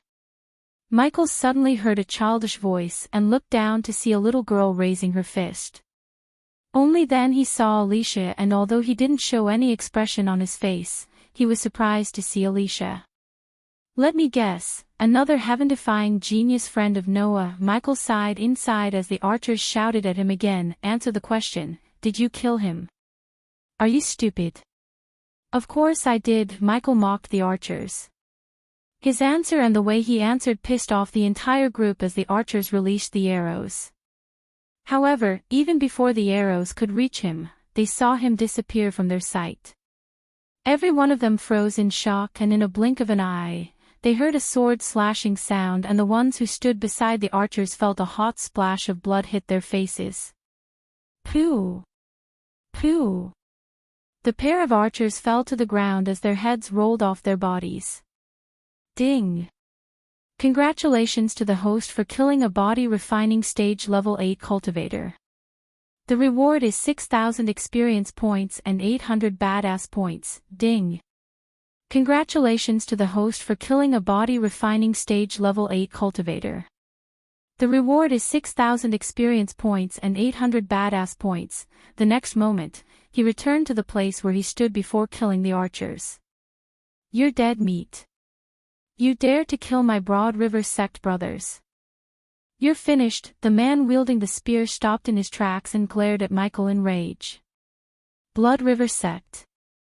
Holy shit, I'm lucky, I was searching for you guys." Chapter 113. Why was he searching for them? Everyone was thrown into a moment of confusion as they looked at each other. Indeed, nobody knew the meaning of his words. Only the man who was wielding the spear glared coldly at Michael and had a faint cold smile on his face. "Searching for us? Well, you drew out attention in a most stupid way." The minute he spoke out, everyone paused to listen before they started to react. "He killed Bowen, what are we waiting for?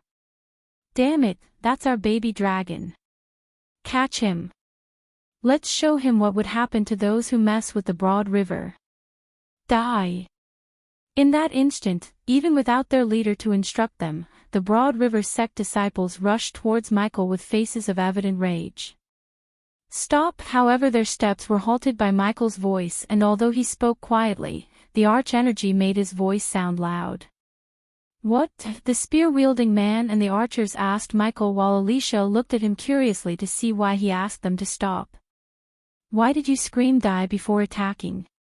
All of them were stunned hearing Michael's question, including Alicia and Maisie. Initially, Alicia thought he's going to talk this out because she didn't think he could kill all of them by himself. As far as she was concerned, only Noah could kill them without anyone's help.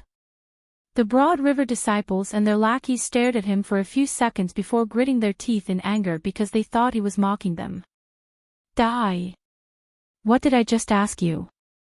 They screamed "die" again and surprised Michael as he sighed. Diddle diddle.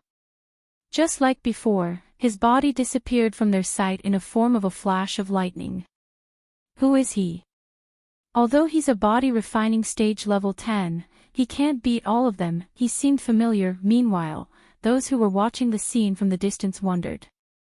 Some of them watched the scene with gaping mouths as Michael transformed into a bolt of lightning and charged straight towards the Broad River sect disciples fearlessly.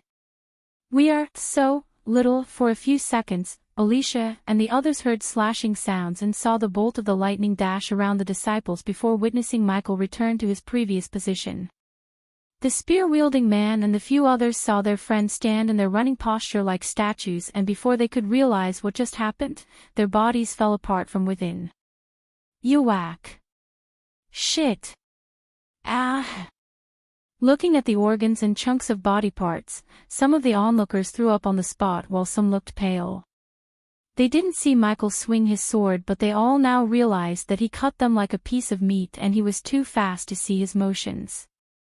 Just one move was able to do this. He had killed 10 Broad River sect disciples in a few seconds, and they were all level 9, body refining stage cultivators.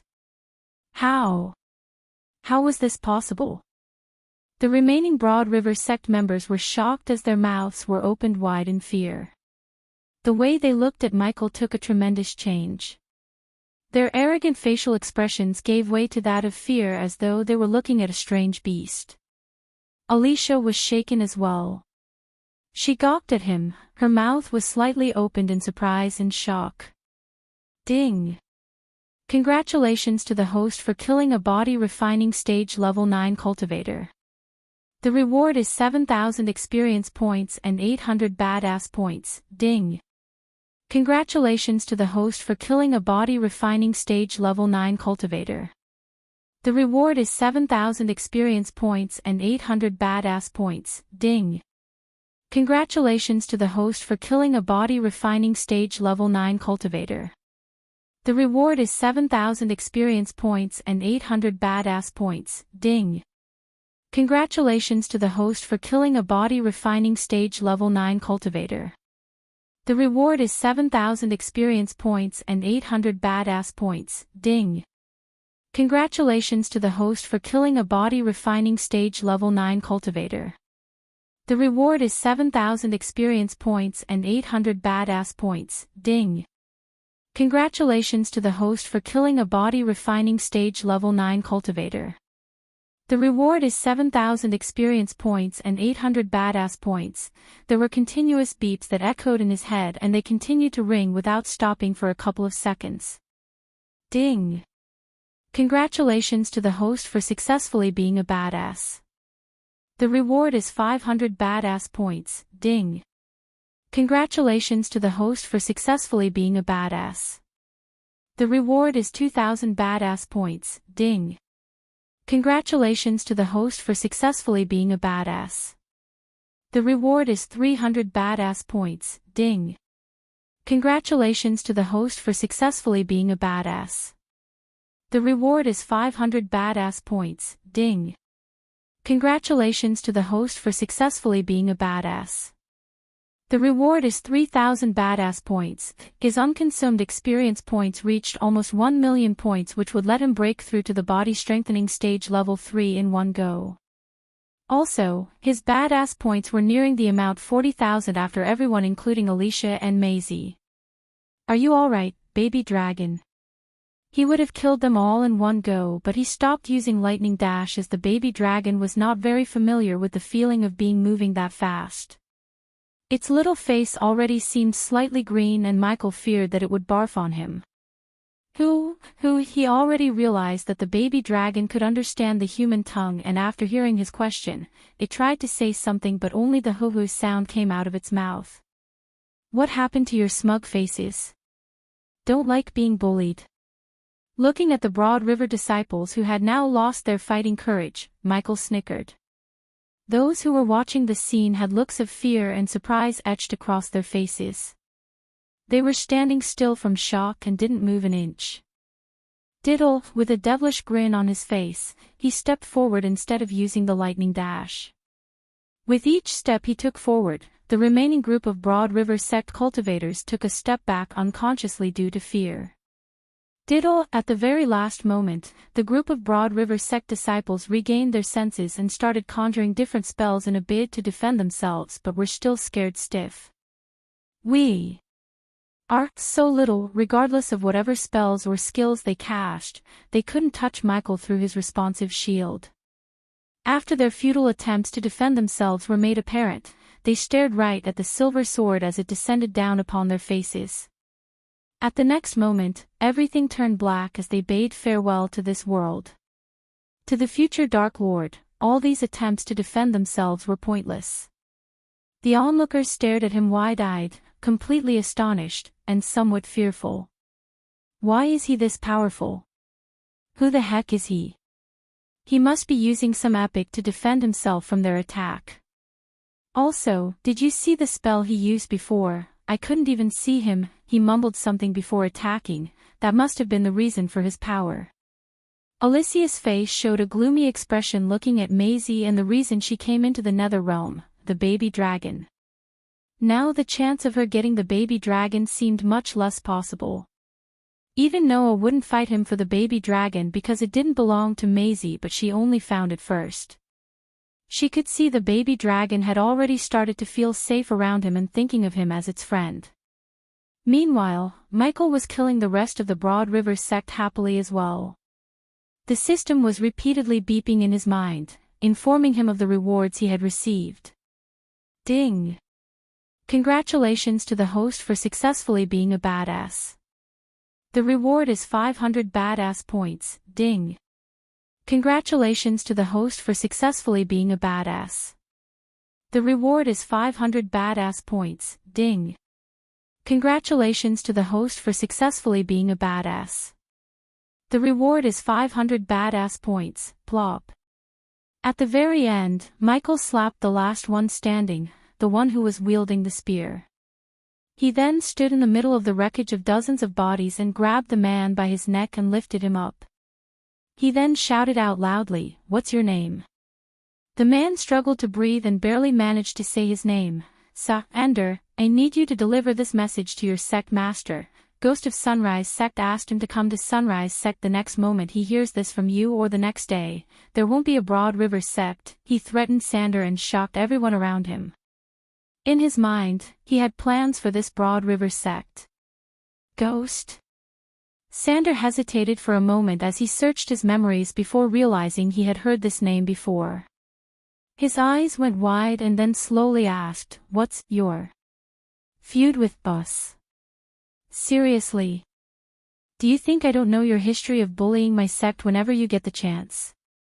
The time of bullying my sect is over. From now on, it will be us who do the bullying." Michael chuckled while saying the latter part. Sander felt an ache in his chest as he nodded and wanted to escape with his head attached to his shoulder.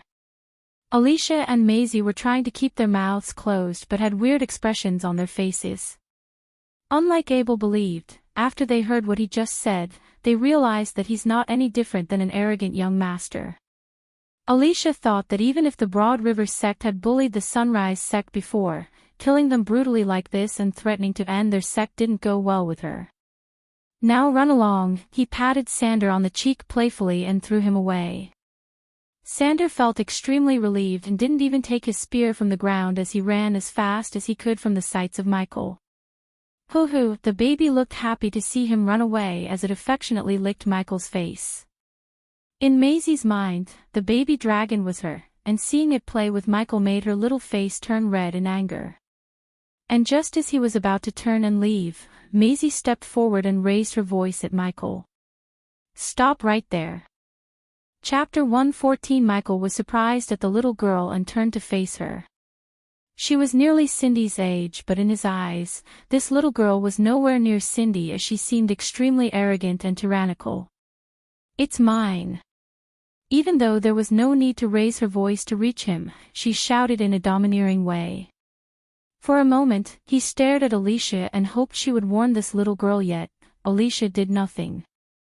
He kept staring at the little girl and didn't speak a word as she stepped forward and pointed her finger at the baby dragon. "That baby dragon belongs to me, Maisie Cooper." Alicia almost forgot how domineering this little girl could be.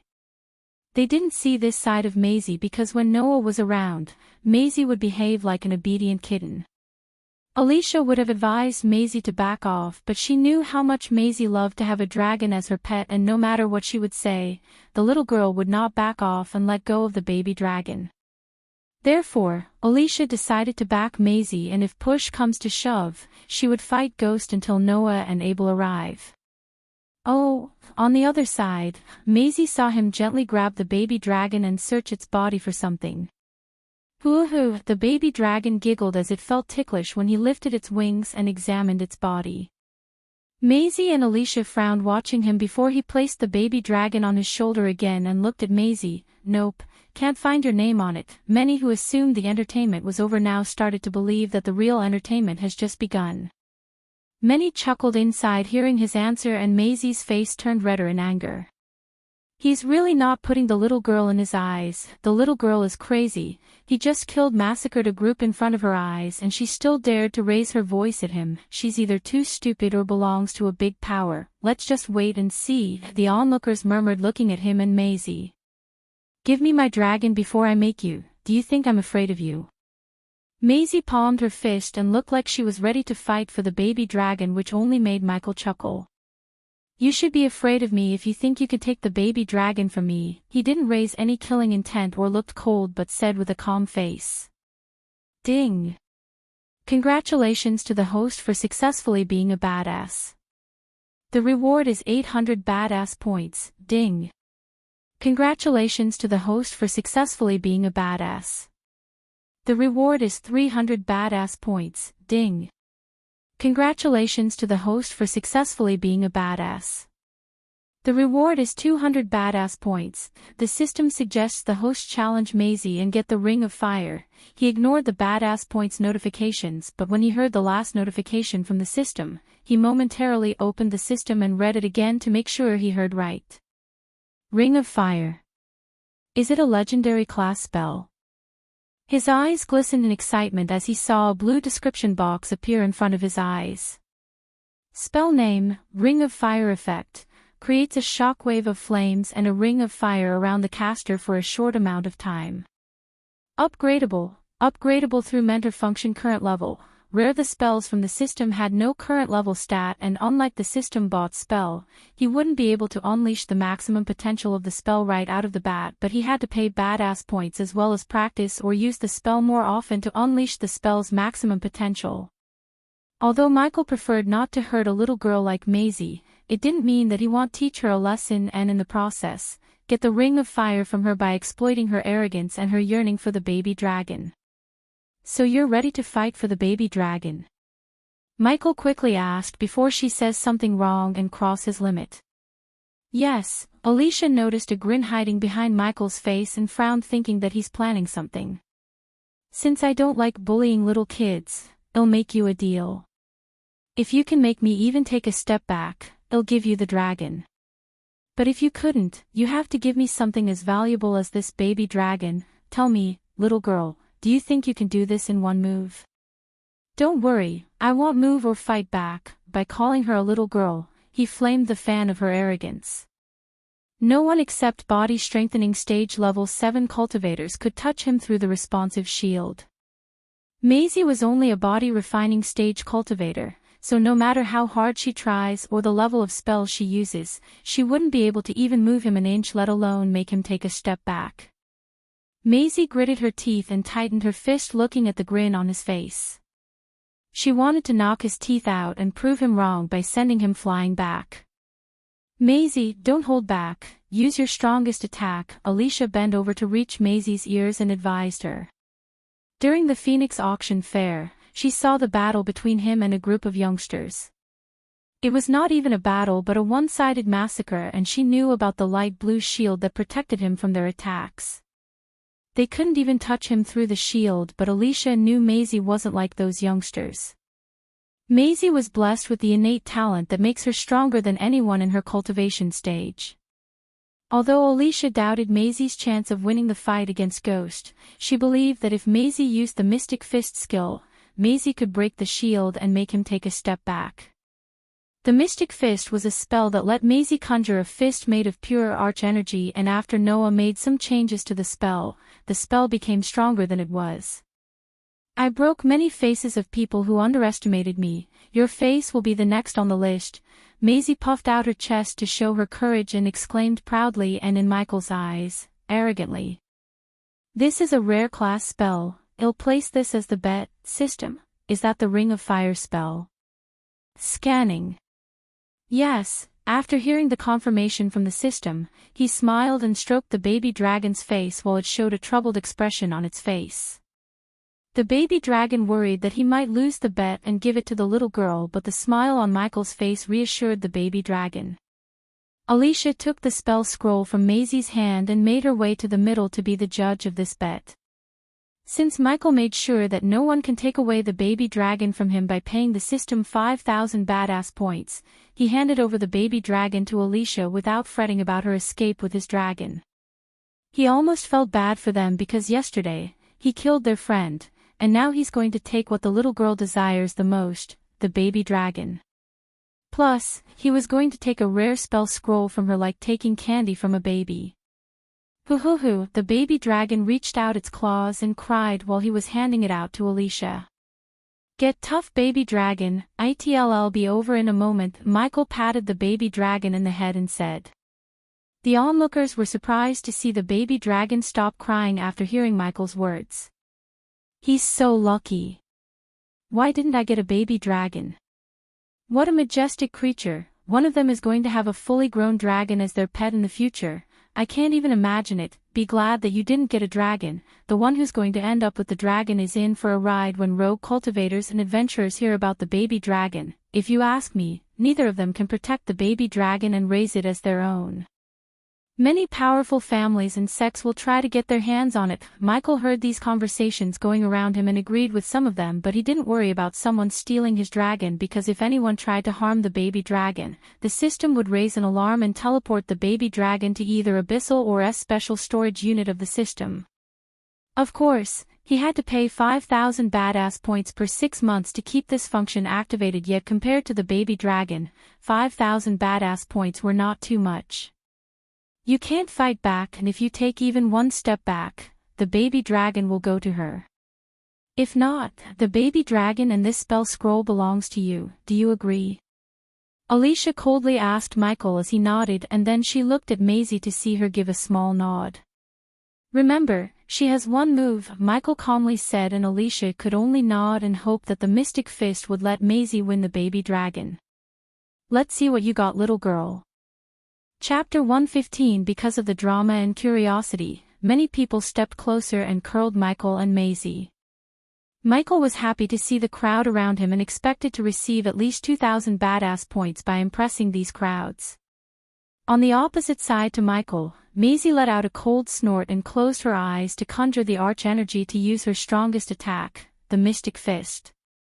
Although Alicia advised her to use the Mystic Fist, the main reason for her to go with Mystic Fist was she wanted to humiliate Ghost, who was said to be on the same stage as Noah. She wanted to prove Abel and everyone wrong by defeating Ghost, and in her mind, she really believed that she could win this bet and defeat him. Ever since she started cultivating, she never lost a battle. Just a few seconds after she closed her eyes, the onlookers felt the ground slightly trembling and heard an unearthly humming in the air. Soon, their jaws dropped and their eyes went wide as they could in shock, looking and feeling the pure arch energy that's being gathered around Maisie. Alicia was not an exception to this, as she also seemed amazed by the spell. Holy shit, is that an epic class spell? Yes, it is. I heard only someone from the Cooper bloodline can use this spell. Can he really withstand this attack? He did say he won't move or fight back. This spell seems like it could kill even a body-strengthening cultivator. Look. The fist is taking shape. Michael calmly watched a huge fist made out of nothing but glistening silvery arch energy appear above Maisie's head.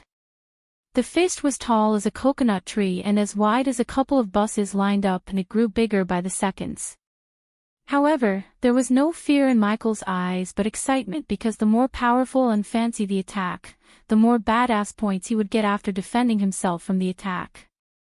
Also, he was laughing out loud inside, looking at Maisie and Alicia's face, because, unlike their expectation, the fist wouldn't be even able to touch him, let alone sending him flying back. The baby dragon, however, sensed the overwhelming power of the fist and cried and tried to claw its way out of Alicia's hands to Michael. Looking at his scaly friend being terrified by the spell, Michael turned and winked at the baby dragon to reassure it. The baby dragon seemed to have calmed down a bit as the fist reached its full power. The fist now looked gigantic, and it almost reached the size of a 3-story building. The Mystic Fist was only able to reach this potential because of Noah, who did some changes to the spell and unlocked its full potential. Of course, the downside of these changes was the time it takes to cast the spell. Since Michael said he won't fight back and gave her the time, Maisie didn't worry about the casting time. The very next moment, the little girl opened her eyes and looked extremely domineering in many eyes. Alicia stepped back a few meters in case the aftershock was too powerful and pushed her away. Let's step back away. Many people thought the same and rushed back away from Michael and Maisie while not taking their gazes away from them. Are you finished? I have places to be. Maisie's body shivered in anger seeing the calm and careless look on his face. Why is he so calm? If he's acting like he's cool, he's the damn best actor I've seen. I don't think he's acting. Shut up and watch. If I cannot wipe that smile off your smile, my name is not Maisie Cooper. She shouted as loud as she could and sent the fist soaring towards Michael. The gigantic fist let out an ear-piercing howling sound. Everyone's gazes were changing between Michael and the fist. Many watched the fist approaching Michael while biting their nails in anticipation. 50 meters, 40 meters, 30 meters, 10 meters. Michael's raven black hair and his long coat fluttered back in the wind, and even when he stood just 10 meters away from the fist, people noticed no fear or alarm in his eyes. 7 meters, 2 meters, boom. They saw the fist strike him and create a small dust storm in the place where he stood. Some of the people who stood relatively closer to Michael flung back due to the aftershock, and the rest of them may have kept the distance but still felt the force of the aftershock. Many, including Alicia, were forced to take a few steps back. People saw Maisie stand a few meters back from where she stood initially and turned their gazes at the dust storm. What? Alicia's voice was quiet, but Maisie and some of them could hear her. A few seconds after, the dust storm settled and revealed Michael, and only then they realized the reason for Alicia's shout. Maisie, Alicia, and every single one of them who witnessed the clash stood still in utter shock because there stood Michael. Neither did he have a scratch on his body nor moved an inch from where he was before the attack. Ding! Congratulations to the host for successfully being a badass. The reward is 800 badass points, ding. Congratulations to the host for successfully being a badass. The reward is 300 badass points, ding. Congratulations to the host for successfully being a badass. The reward is 1000 badass points, ding. Congratulations to the host for successfully being a badass. The reward is 600 badass points, ding. Congratulations to the host for successfully being a badass. The reward is 200 badass points. He expected 2000 badass points, but he got double the amount than he initially thought. He thanked Maisie and Alicia for this wonderful opportunity. That was it. Humph, he snickered, and his gaze was full of contempt and ridicule which shook Maisie's pride and self-confidence. How, what? Maisie couldn't help but mumble under her breath in utter shock. Not in a million years she thought he would stand still taking the mystic fist head-on. What shocked her more was Noah's words as he said no one in the same cultivation stage as she would survive the fist. But not only she was unable to kill him, she couldn't even make him take a step back. Arrogance has to be earned, and if something needs changing he didn't complete his sentence but raised his hand as the scroll and the baby dragon came flying into his hands. The baby dragon's eyes were filled with joy, and it quickly clawed its way to his shoulder from his hand and wrapped its tail around his neck to sit comfortably on his shoulder. Usually, Maisie would have a snarky comeback for everything, but now, no words came out of her little mouth because of the shame and shock. His words flamed the fans of her humiliation. It's your attitude. After the onlookers digested the fact that he actually survived the mystic fist, they looked at him with utmost admiration and respect. Don't think too highly of yourself because you reached this level at a young age and have an epic class spell. I could have killed you 100 times before you finish casting that spell of yours. Michael continued to roast her, and her face turned redder and redder. For the first time in her life, Alicia felt afraid of someone. After seeing him survive the Mystic Fist without a scratch, she realized that he was right. He could have indeed killed Maisie if he wanted to. Ding! Congratulations to the host for successfully being a badass. The reward is 400 badass points. Ding! Congratulations to the host for successfully being a badass. The reward is 300 badass points. Ding! Congratulations to the host for successfully being a badass. The reward is 200 badass points. At this moment, she doubted even Noah could defeat him. Now she finally understood why Peyton and Zanali wanted to recruit him first. Amidst the shocked gazes, Michael gave a last glance at Maisie before turning himself into a lightning bolt and disappearing from their sight. Even after he left the place, no one was able to close their mouth. Right this moment, none looked at Maisie as a young genius but a loud-mouthed brat. Michael did not know that he attracted many eyes and spread his legend across all the kingdoms in the Elon continent.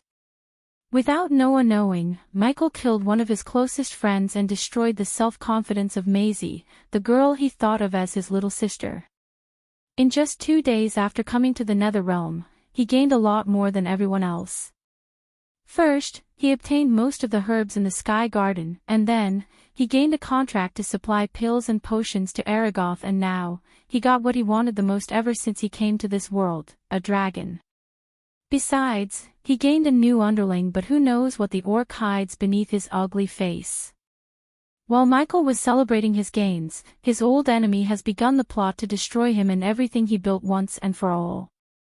Obviously, this old enemy was Jane, and she had no idea that there's someone just as bad as Ghost is waiting to mess up her revenge plans.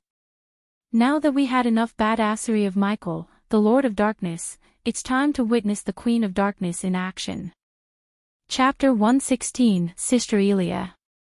Sister Elia. Inside Michael's home in the Sunrise sect, Gaia was cultivating until she heard Jack calling her out. She sensed panic in Jack's voice as she stood up and walked towards the door. It's been 5 days since Michael left, as time flows differently in the outside world than the Nether Realm. For the last 5 days, she was busy as a bee. She spent half of her day in Majestic and half of the day overseeing the construction of their new high-end restaurant as well as the renovation of the Sunrise sect. Because of the works, she didn't even talk to Michael through the earpiece but fully focused on the work at hand. Today was supposed to be her holiday and planned to spend the day cultivating. This little shit better has a valid reason, she cursed him under her breath and opened the door to see Jack outside the door with 5 finger marks on his right cheek. On the corner of his mouth, there was a red smudge. All of his clothes were stained with mud and dust, and there were even some scratches on his hands. He seemed like he went skating on the ground with his body. Sister Elia, seeing Gaia, Jack felt relieved. Despite her cultivation, Jack thought of her as someone he could rely on or ask for help. What happened? She knew the red smudge was blood, and also she didn't fail to notice his legs shiver. Sister Elia, some adventurers stopped the renovation work and they are asking for more gold coins. I tried to negotiate with them, but did they do this to you? She interrupted him before he finishes his sentence as Jack nodded his head. I'm going to beat the crap out of them for attacking my minion, come. She tied her raven black hair into a ponytail and rushed towards the student quarters because that's the place they were renovating. Sister Elia, those adventurers have a body strengthening level 8 cultivator with them. We should go and get the Baron's men. While the sect is being renovated, Claire and the elders went to capital to meet the king of Bredia and settle their debts. Daniel and Ricky were working with the dwarven engineer to build the restaurant according to Michael's plan. That left the sect with Elia, and she appointed Jack as her minion and gave him the job to oversee the renovation while she's away. Shut the fuck up and follow me. Plop. She slapped the back of his head hard and continued to walk. After he was slapped and thrown away from the student quarters by those adventurers, his first instinct was to run to Ghost's home and call Sister Elia. He didn't think anything about her cultivation or how weak she is compared to a body-strengthening cultivator. For Jack, Ghost was the highest existence in his world, as he basically worshipped him in his mind. Because of Ghost, he had tremendous respect towards Elia even though she would beat him regularly whenever she gets the chance. However, he never got mad at Elia after a while because he knew she might be the only person who would fight for him and protect him like a big sister. He ran behind her like a little kid and hoped that she has a way to resolve this conflict with the adventurers. A few minutes after, Gaia and Jack came to the renovation site. No one can work until someone pays us what they owe us. The disciples and the workers stopped what they were doing and kept their distance from a group of adventurers who just beat Jack. All the adventurers in the group were a body strengthening stage level 3 cultivator except the one who was shouting orders at the workers. He was a body strengthening stage level 8 cultivator. In Gaia's eyes, they all had one thing in common: they didn't seem like they came to do construction and renovation work as they were strong enough to get more paying quests. Their armor alone was worth at least 100 gold coins apiece and they certainly did not need to work for 20 silver a day. "Who hit you?" asked Gaia. "Sister Elia." "Sister Elia is here." "Sister Elia." Many disciples shouted the name Elia when they saw her. The adventurers however just snickered looking at her cultivation level except for the strongest adventurer who looked Gaia with eyes filled with lust. Many girls who saw him staring at Gaia made them feel nauseated and they prepared themselves to fight the adventurers if they dared to touch Elia. After Ghost joined their sect, the reputation of the Sunrise sect took a turn and many who bullied them for fun now wouldn't even dare to look at them in a wrong way. Only because of him that they were able to settle their debts and receive the needed resources to cultivate with no hindrance. Therefore, how could they let Ghost's girlfriend be violated by these adventurers? "It was me, pretty girl," a middle-aged man who was thin as a stick made his way towards Gaia with a wicked grin on his face. Plop. Ah, the middle-aged man halted his steps when he saw Gaia suddenly slap Jack. "Did you really let this walking stick slap you? Look at him." Everyone was stunned by the words coming out of Elia, especially the thin man. He didn't think he would be mocked by a body-refining stage girl. "A gust of wind could have killed this fucker, you. How did you even climb the stairs against the wind?" Ha ha ha ha. Gaia couldn't keep a serious face as she burst into laughter. "Sister Elia," Jack tried to stop her from antagonizing the man any further as he already looked pissed off.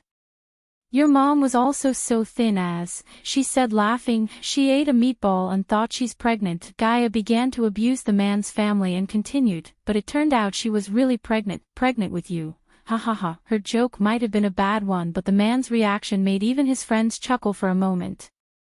"How dare you? Who ish?" However, when he stepped forward at Gaia raising his fist, she let out a blow of wind, and shockingly, the wind came out of her mouth really did send him flinging away like a kite without an anchor in a storm. The scene stunned everyone as they watched the man disappear with their mouths wide open. She only looked like a body refining stage cultivator but in reality, she was a core formation level 7 cultivator.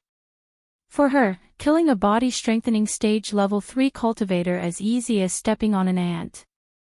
"Was that me or the wind?" she looked at the sky and said while the rest of the adventurers stared at her speechlessly.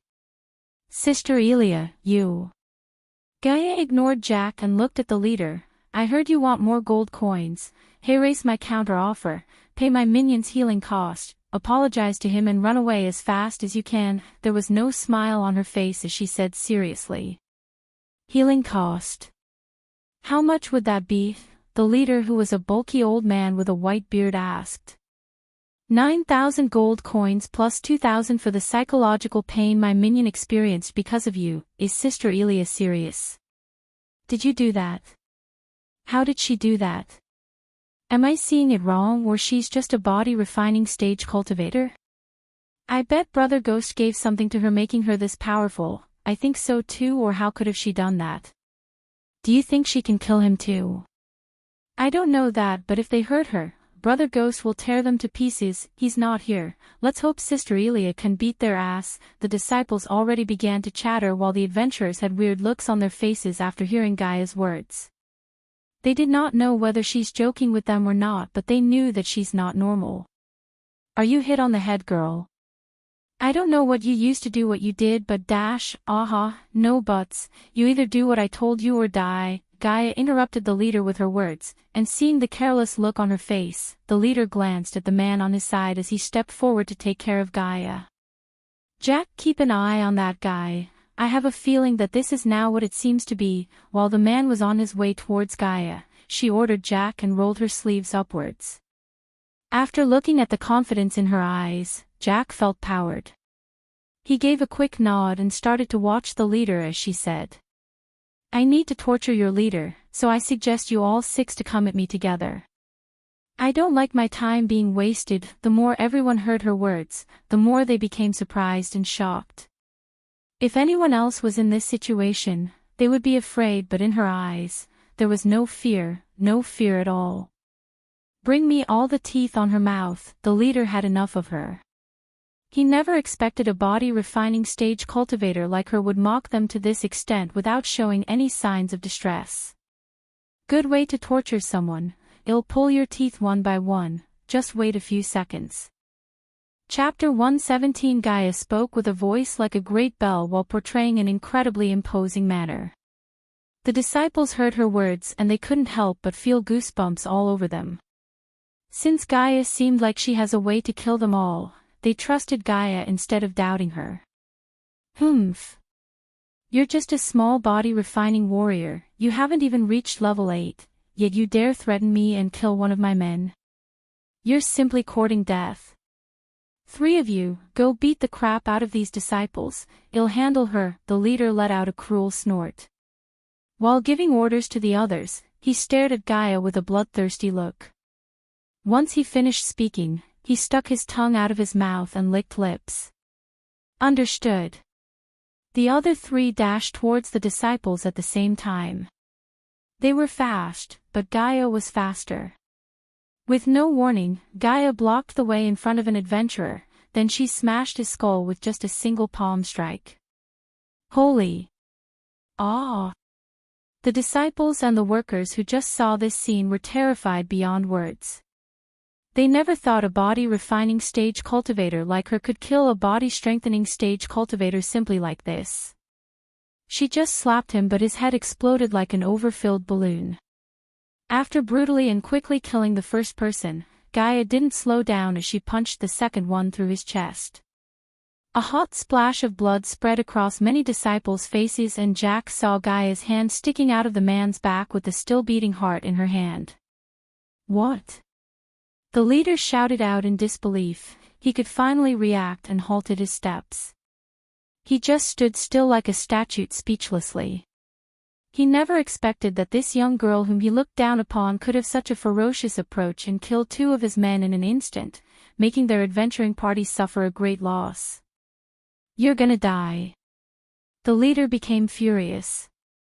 He quickly retrieved his mace and raised the mace high up into the air, then he forcefully threw it towards Gaia.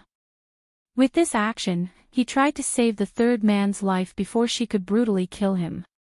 However, she grabbed the man by his neck and threw him towards the mace which was still soaring through the air. Plop! Blood and pieces of flesh flew off in all directions. The mace produced a buzzing sound after it collided with the man's body. Because of the force of Gaia's throw and the power of the mace split open the man's head in the mid-air. The terrified expression on everyone's face became thicker. None of these adventurers was Gaia's match. Although the leader was much stronger than the men she just killed, compared to her, he was still feeble as a baby. When she killed these men, in the nether realm Michael received the notifications and tried to contact her through the earpiece, but she put the earpiece in her space ring while she was cultivating and didn't put it back on. Among his party, 3 were instantly killed by Gaia, and 1 was sent into the sky. They were hired to cause problems for Ghost while he was away and hurt his girlfriend as well as a few of the disciples in the process. But, right at this moment, he realized that he stepped into the wrong place and met a devil in the form of this girl. Sister Elia rocks. Hail Sister Elia. Looking at the terrified faces of the remaining adventurers, some of the male disciples cheered after Jack.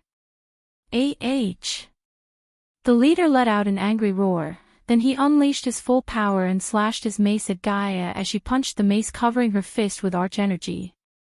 Bam! The mace and the fist clashed with each other. The center of collision exploded, and surprisingly, there appeared cracks on the mace. The leader was sent dozens of meters away from the impact while coughing blood out from his mouth. Humph. Can't even withstand a single fucking punch. She let out a cold snort, then she turned her attention at the remaining adventurers before they could escape and dashed at them with a wide evil grin on her face. The grin on her face not only terrified the disciples but also sent a cold chill running the adventurers' spines. The adventurers intended to escape, but before even they could take a step, she appeared before them and started crazily attacking them. Bam bam bam. With every strike, a loud explosion-like sound would follow.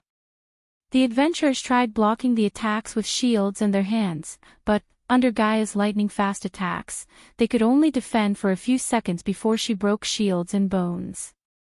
She could have simply killed them one punch to each adventurer, but she beat them to induce the fear of God in the leader's heart so he would break easily when she starts investigating him. Besides, this was her first battle after a long time, therefore, she didn't intend to end the fight so soon. If Michael was here, he would be surprised at the way she moves and fights and think of her because she fought like the female version of Bruce Lee and Ip Man mixed together. With each one of her strikes, one adventurer would spit out a mouthful of blood and drop to the ground, losing their consciousness in fear and pain. Damn it, who is this abnormal monster and why is she so strong? The leader couldn't help but curse. Today, he had personally decided to attack, and he had also brought many experienced body-strengthening stage warriors with him. In his mind, with this strong force, he would be able to kill not only the ghost but everyone in this sect.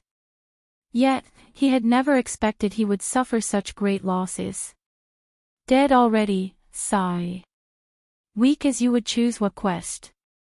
Catch goblins. Looking at the adventurers on the ground laying in their own pool of blood, she sighed and asked the dead ones with a disappointed face. Right at this moment, there was nothing but fear in the leader's eyes. Deep down, he wanted to tear the old man who gave this quest into pieces. At first, he took this quest to cause problems for Ghost and his sect because it was great pay for an easy job such as this. But now he wanted to go back in time if he could and change his decision. Not good. Looking at the grin on her face, the leader's legs trembled in fear. He could sense a great amount of danger from her right now. He immediately conjured all the arch energy in his body and tried to escape, but Gaia was way too fast. It was so fast that the leader couldn't escape at all. He could only move with instincts and raise the mace to attack. Just like before, Gaia didn't use any fancy spells but punched the mace with her raw strength. Clang! The mace in the leader's hand couldn't withstand such a heavy blow. It was finally broken in half. After that, the leader let out a horrifying cry and fainted on the spot. "I'll deal with you later," she said, looking at the unconscious leader, and turned her gaze towards Jack. "You little shit, strip all the valuables from the bodies." Jack couldn't help but be terrified at Elia after witnessing the massacre that happened in front of him. It took a few seconds for him to react to her order, and he walked towards the bodies as fast as he could to do as she said. The other disciples and workers were shocked to see her order loot the bodies, but they were too afraid to open their mouth against her. Under Gaia's cruel slaughter, except the leader, all the adventurers in his group lost their lives. The area of the student quarters was filled with corpses and reeked fresh blood.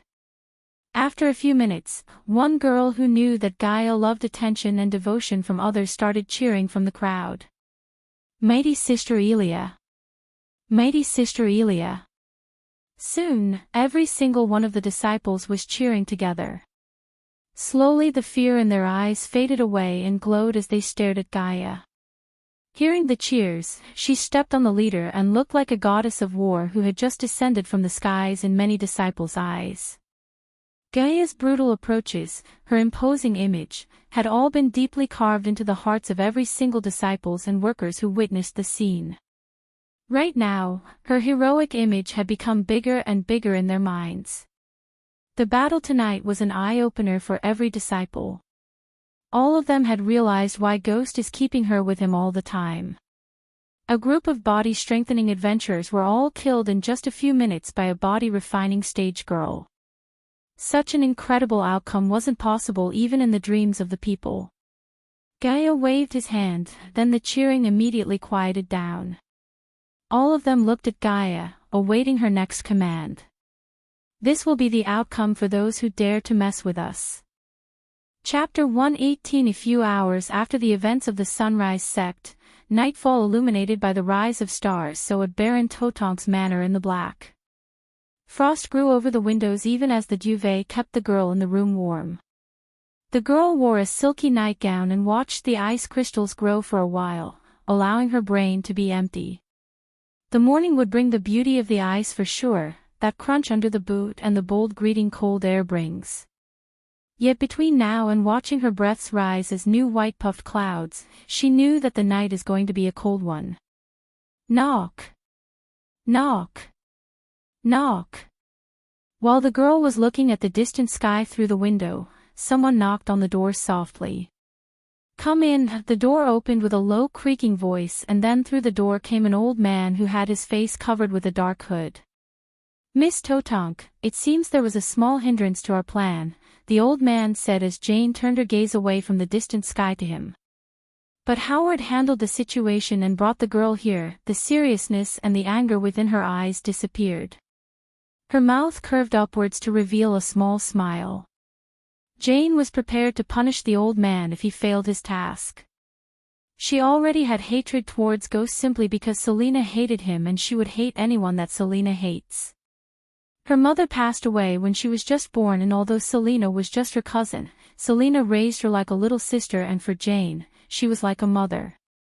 Therefore when she heard Selena's complaints about a guy who tried to perv on her at the waterfalls, Selena wanted to tear the guy into pieces.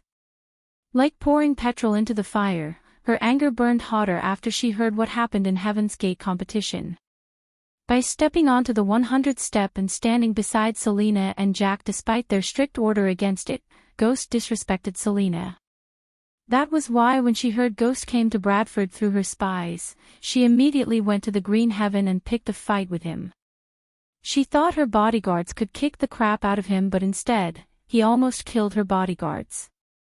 What made her more furious was that when she told her father and asked him to punish Ghost, he sided with Ghost, saying that it was her fault. Ever since she was born, he never raised his voice at her, but because of Ghost, he chewed her out and made her cry her eyes out. From that day, she was plotting her revenge on Ghost, and when she heard he's going into the Nether Realm, she put her plans of messing with his plans in motion. At first, she sent a couple of goons pretending to be customers to the Majestic to destroy the reputation of his new business. Then, she hired a group of bandits and ordered them to target Ghost's customers. As her next plan, she asked the old man who is her new bodyguard to hire a group of adventurers to harass the disciples and stop their renovation. Of course, by harassing, she meant breaking their bones just like Ghost did to her previous bodyguards, as well as kidnap his girlfriend. Jane was planning to either sell her in the slave market or simply kill her and blame Brady as devil, Lucifer. Many of her father's men were put into the night guard because of this Lucifer, who's brutally killing the criminals and crooks and leaving a horrific scene of crime behind. Baron Totonk had already sent people to the Church of the Two asking the priests and the holy guards to come to Bredia. The people were scared silly and Jane was prohibited to leave the manor in the night. Baron Totonk tried to protect the little devil from the real devil, but he had no idea that she was trying to get the attention of the devil all along. Ha ha ha ha, good work old man, where is that bitch? The old man was really surprised by Jane. When he first met her, he thought she's just a rich spoiled brat, but after spending time with her, he realized that there is something ugly and rotten beneath her beautiful face. As her bodyguard, the old man advised her to drop her revenge against Ghost because her reasoning seemed silly. After all, he didn't live this long by holding grudges and plotting revenge against a mysterious prodigy like Ghost. The old man and her father and Selena herself told her to drop the matter between her and Ghost, but Jane was stubborn as a mule. I put her into one of the secret prisons and Howard is keeping an eye on her. Howard is keeping an eye on that bitch. What happened to his men? About that. Jane frowned, looking at the old man, dragging his words out. What? You can explain it on the way. She quickly changed her mind as she wanted to meet Ghost's girlfriend as soon as possible. The old man nodded and followed her behind towards the secret prisons which were built under the manor. On their way to the secret prisons, the old man explained what happened at the Sunrise sect and how Howard got captured by the girl, as well as how he escaped capturing the girl. Jane was stunned by the old man's words, and the curiosity of meeting the girl rose to the peak in her mind. Since it was nighttime and the way to the secret prison was restricted to servants and many low-level guards, they met fewer guards on their way. The underground prison was small. Baron Totonk didn't like to keep many prisons under here very much. Most criminals would face trial after a few days and either be released or sentenced to the main prison on the ground. In addition to the old man, Jane's other guards, who were also the old man's team, joined them and entered the prison. The prison had a total of 3 levels and the walls were built out of hard granite blocks. Although Jane was the daughter of the Baron, this was her first time coming here, and she noted the deeper she got, the narrower the hallway became. Why is this place so wet and muddy? Jane frowned and twitched her nose as the ground was wet and the muddy sewage was flowing down the stairs, down to the last floor. Howard and the prisoner were at the bottom of the prison. Each layer they went down, the stench in the air became thicker. Miss Totonk, please be careful dealing with that girl. We still don't know the full extent of her abilities and strength. It was a man following Jane who had spoken. You mean to say that the 6 of you, core formation level 4 warriors, couldn't handle a body refining stage girl? Jane challenged. No, Miss Totonk, I mean. The man stammered. After hearing her reply, the old man turned his head and signaled everyone not to speak a word, as he knew she wouldn't listen to them. This floor was many times smaller than the one above, with a total of only 3 to 4 cells. The warden lit the torches on the walls, and as the darkness faded, Jane saw a girl sitting on a chair in the middle of the room with Howard standing behind her. The girl had her head covered with a black sack, and Howard's light blue armor almost turned red by his own blood. The temperature in the dungeon was low enough to make people see white fog when they breathe out. The old man's group circled Jane while the old man himself stood by the girl on the chair's side in case she tried anything that would harm Jane. His first priority was protecting Jane, and he wanted to do that to the best of his ability. Yet because of Jane's stubbornness, his job became more complicated and difficult. She did that to you? Humph, Jane snickered, looking at Howard.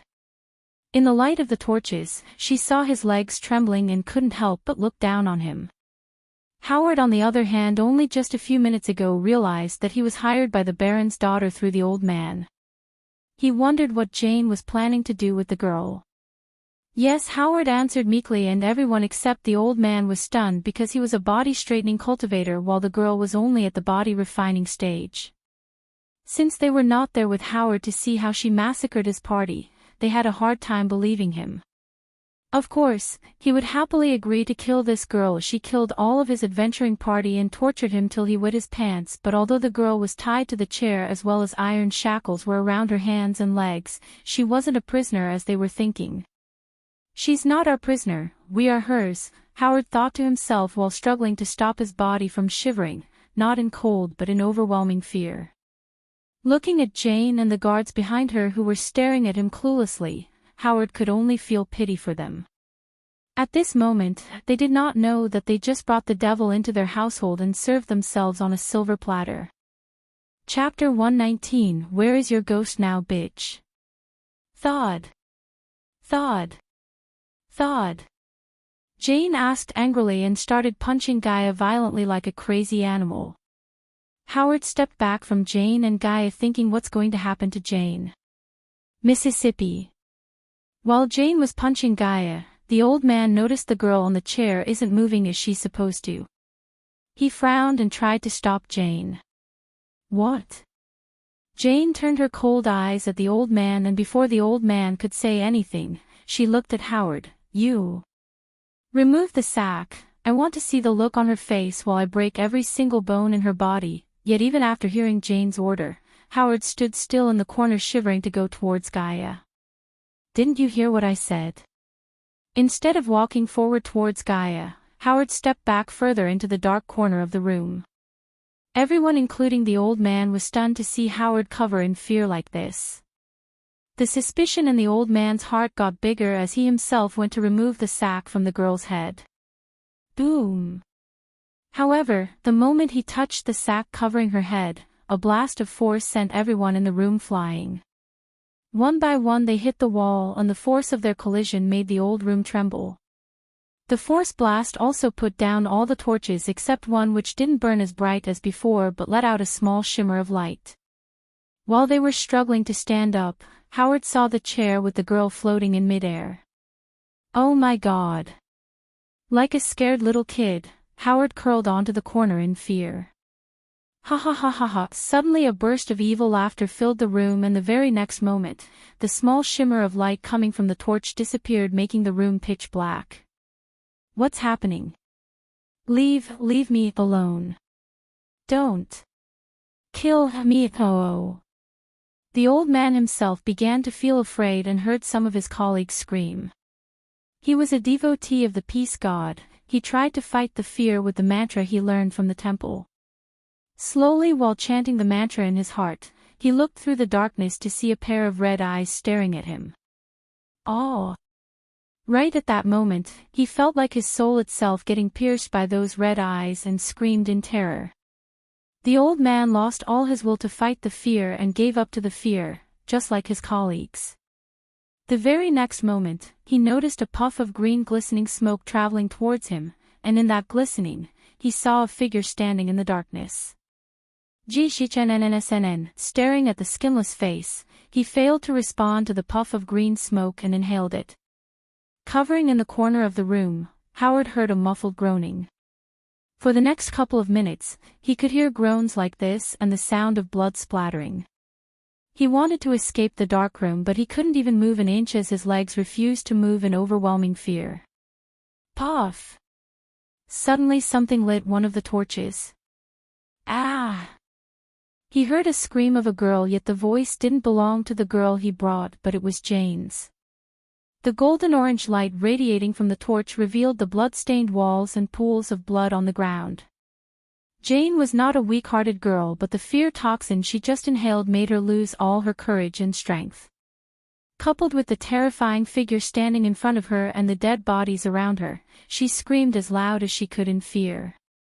She tried to take her gaze away from the figure staring at her and saw the cold, dead eyes of her bodyguards. Their eyes and mouths were still open, and one could see the fear in their eyes they felt before leaving this world. They were butchered like cattle even before they could defend themselves.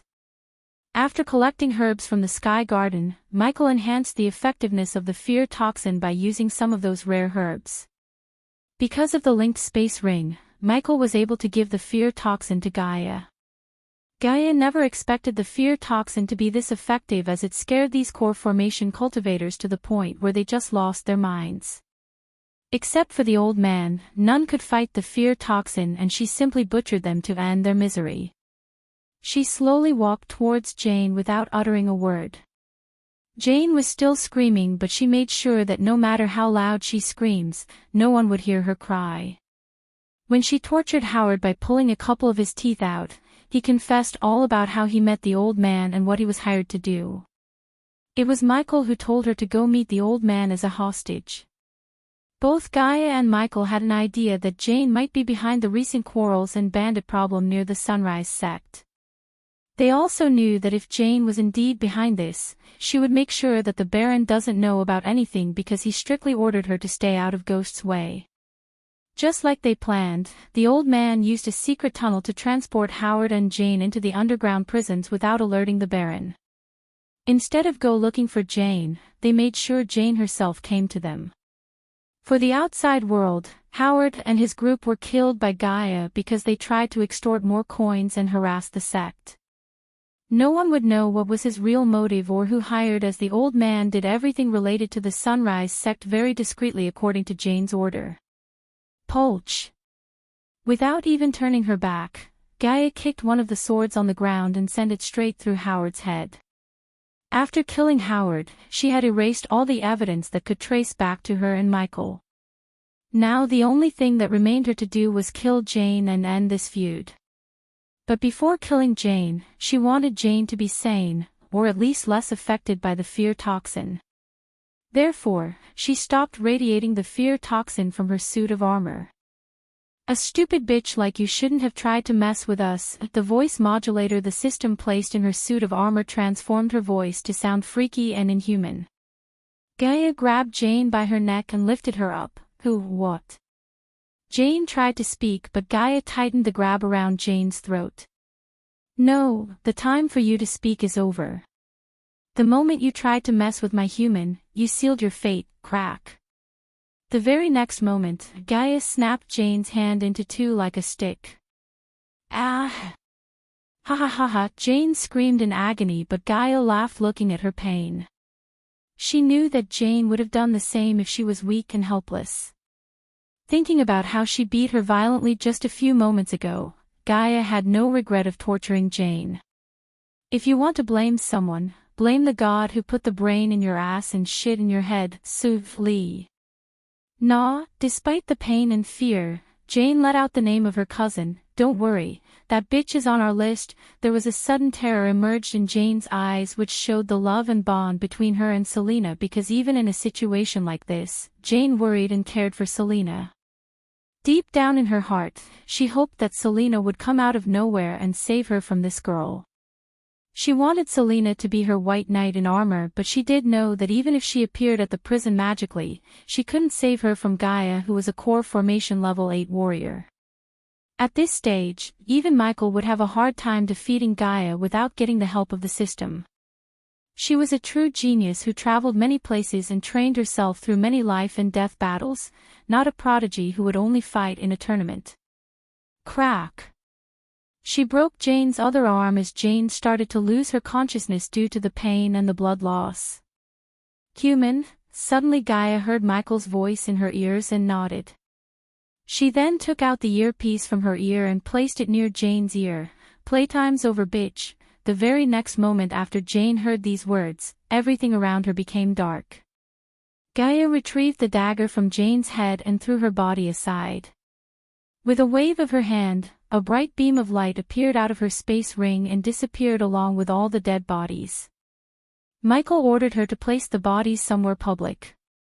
He wanted the name Lucifer to be something like Voldemort, a name to be afraid of. People like Jane and cultivators should shudder in fear at the mere mention of Lucifer. First, he wanted to clean and get rid of all the righteous hypocrites and criminals like rapists, mass innocent murders like the Blood and Bones sect from this world.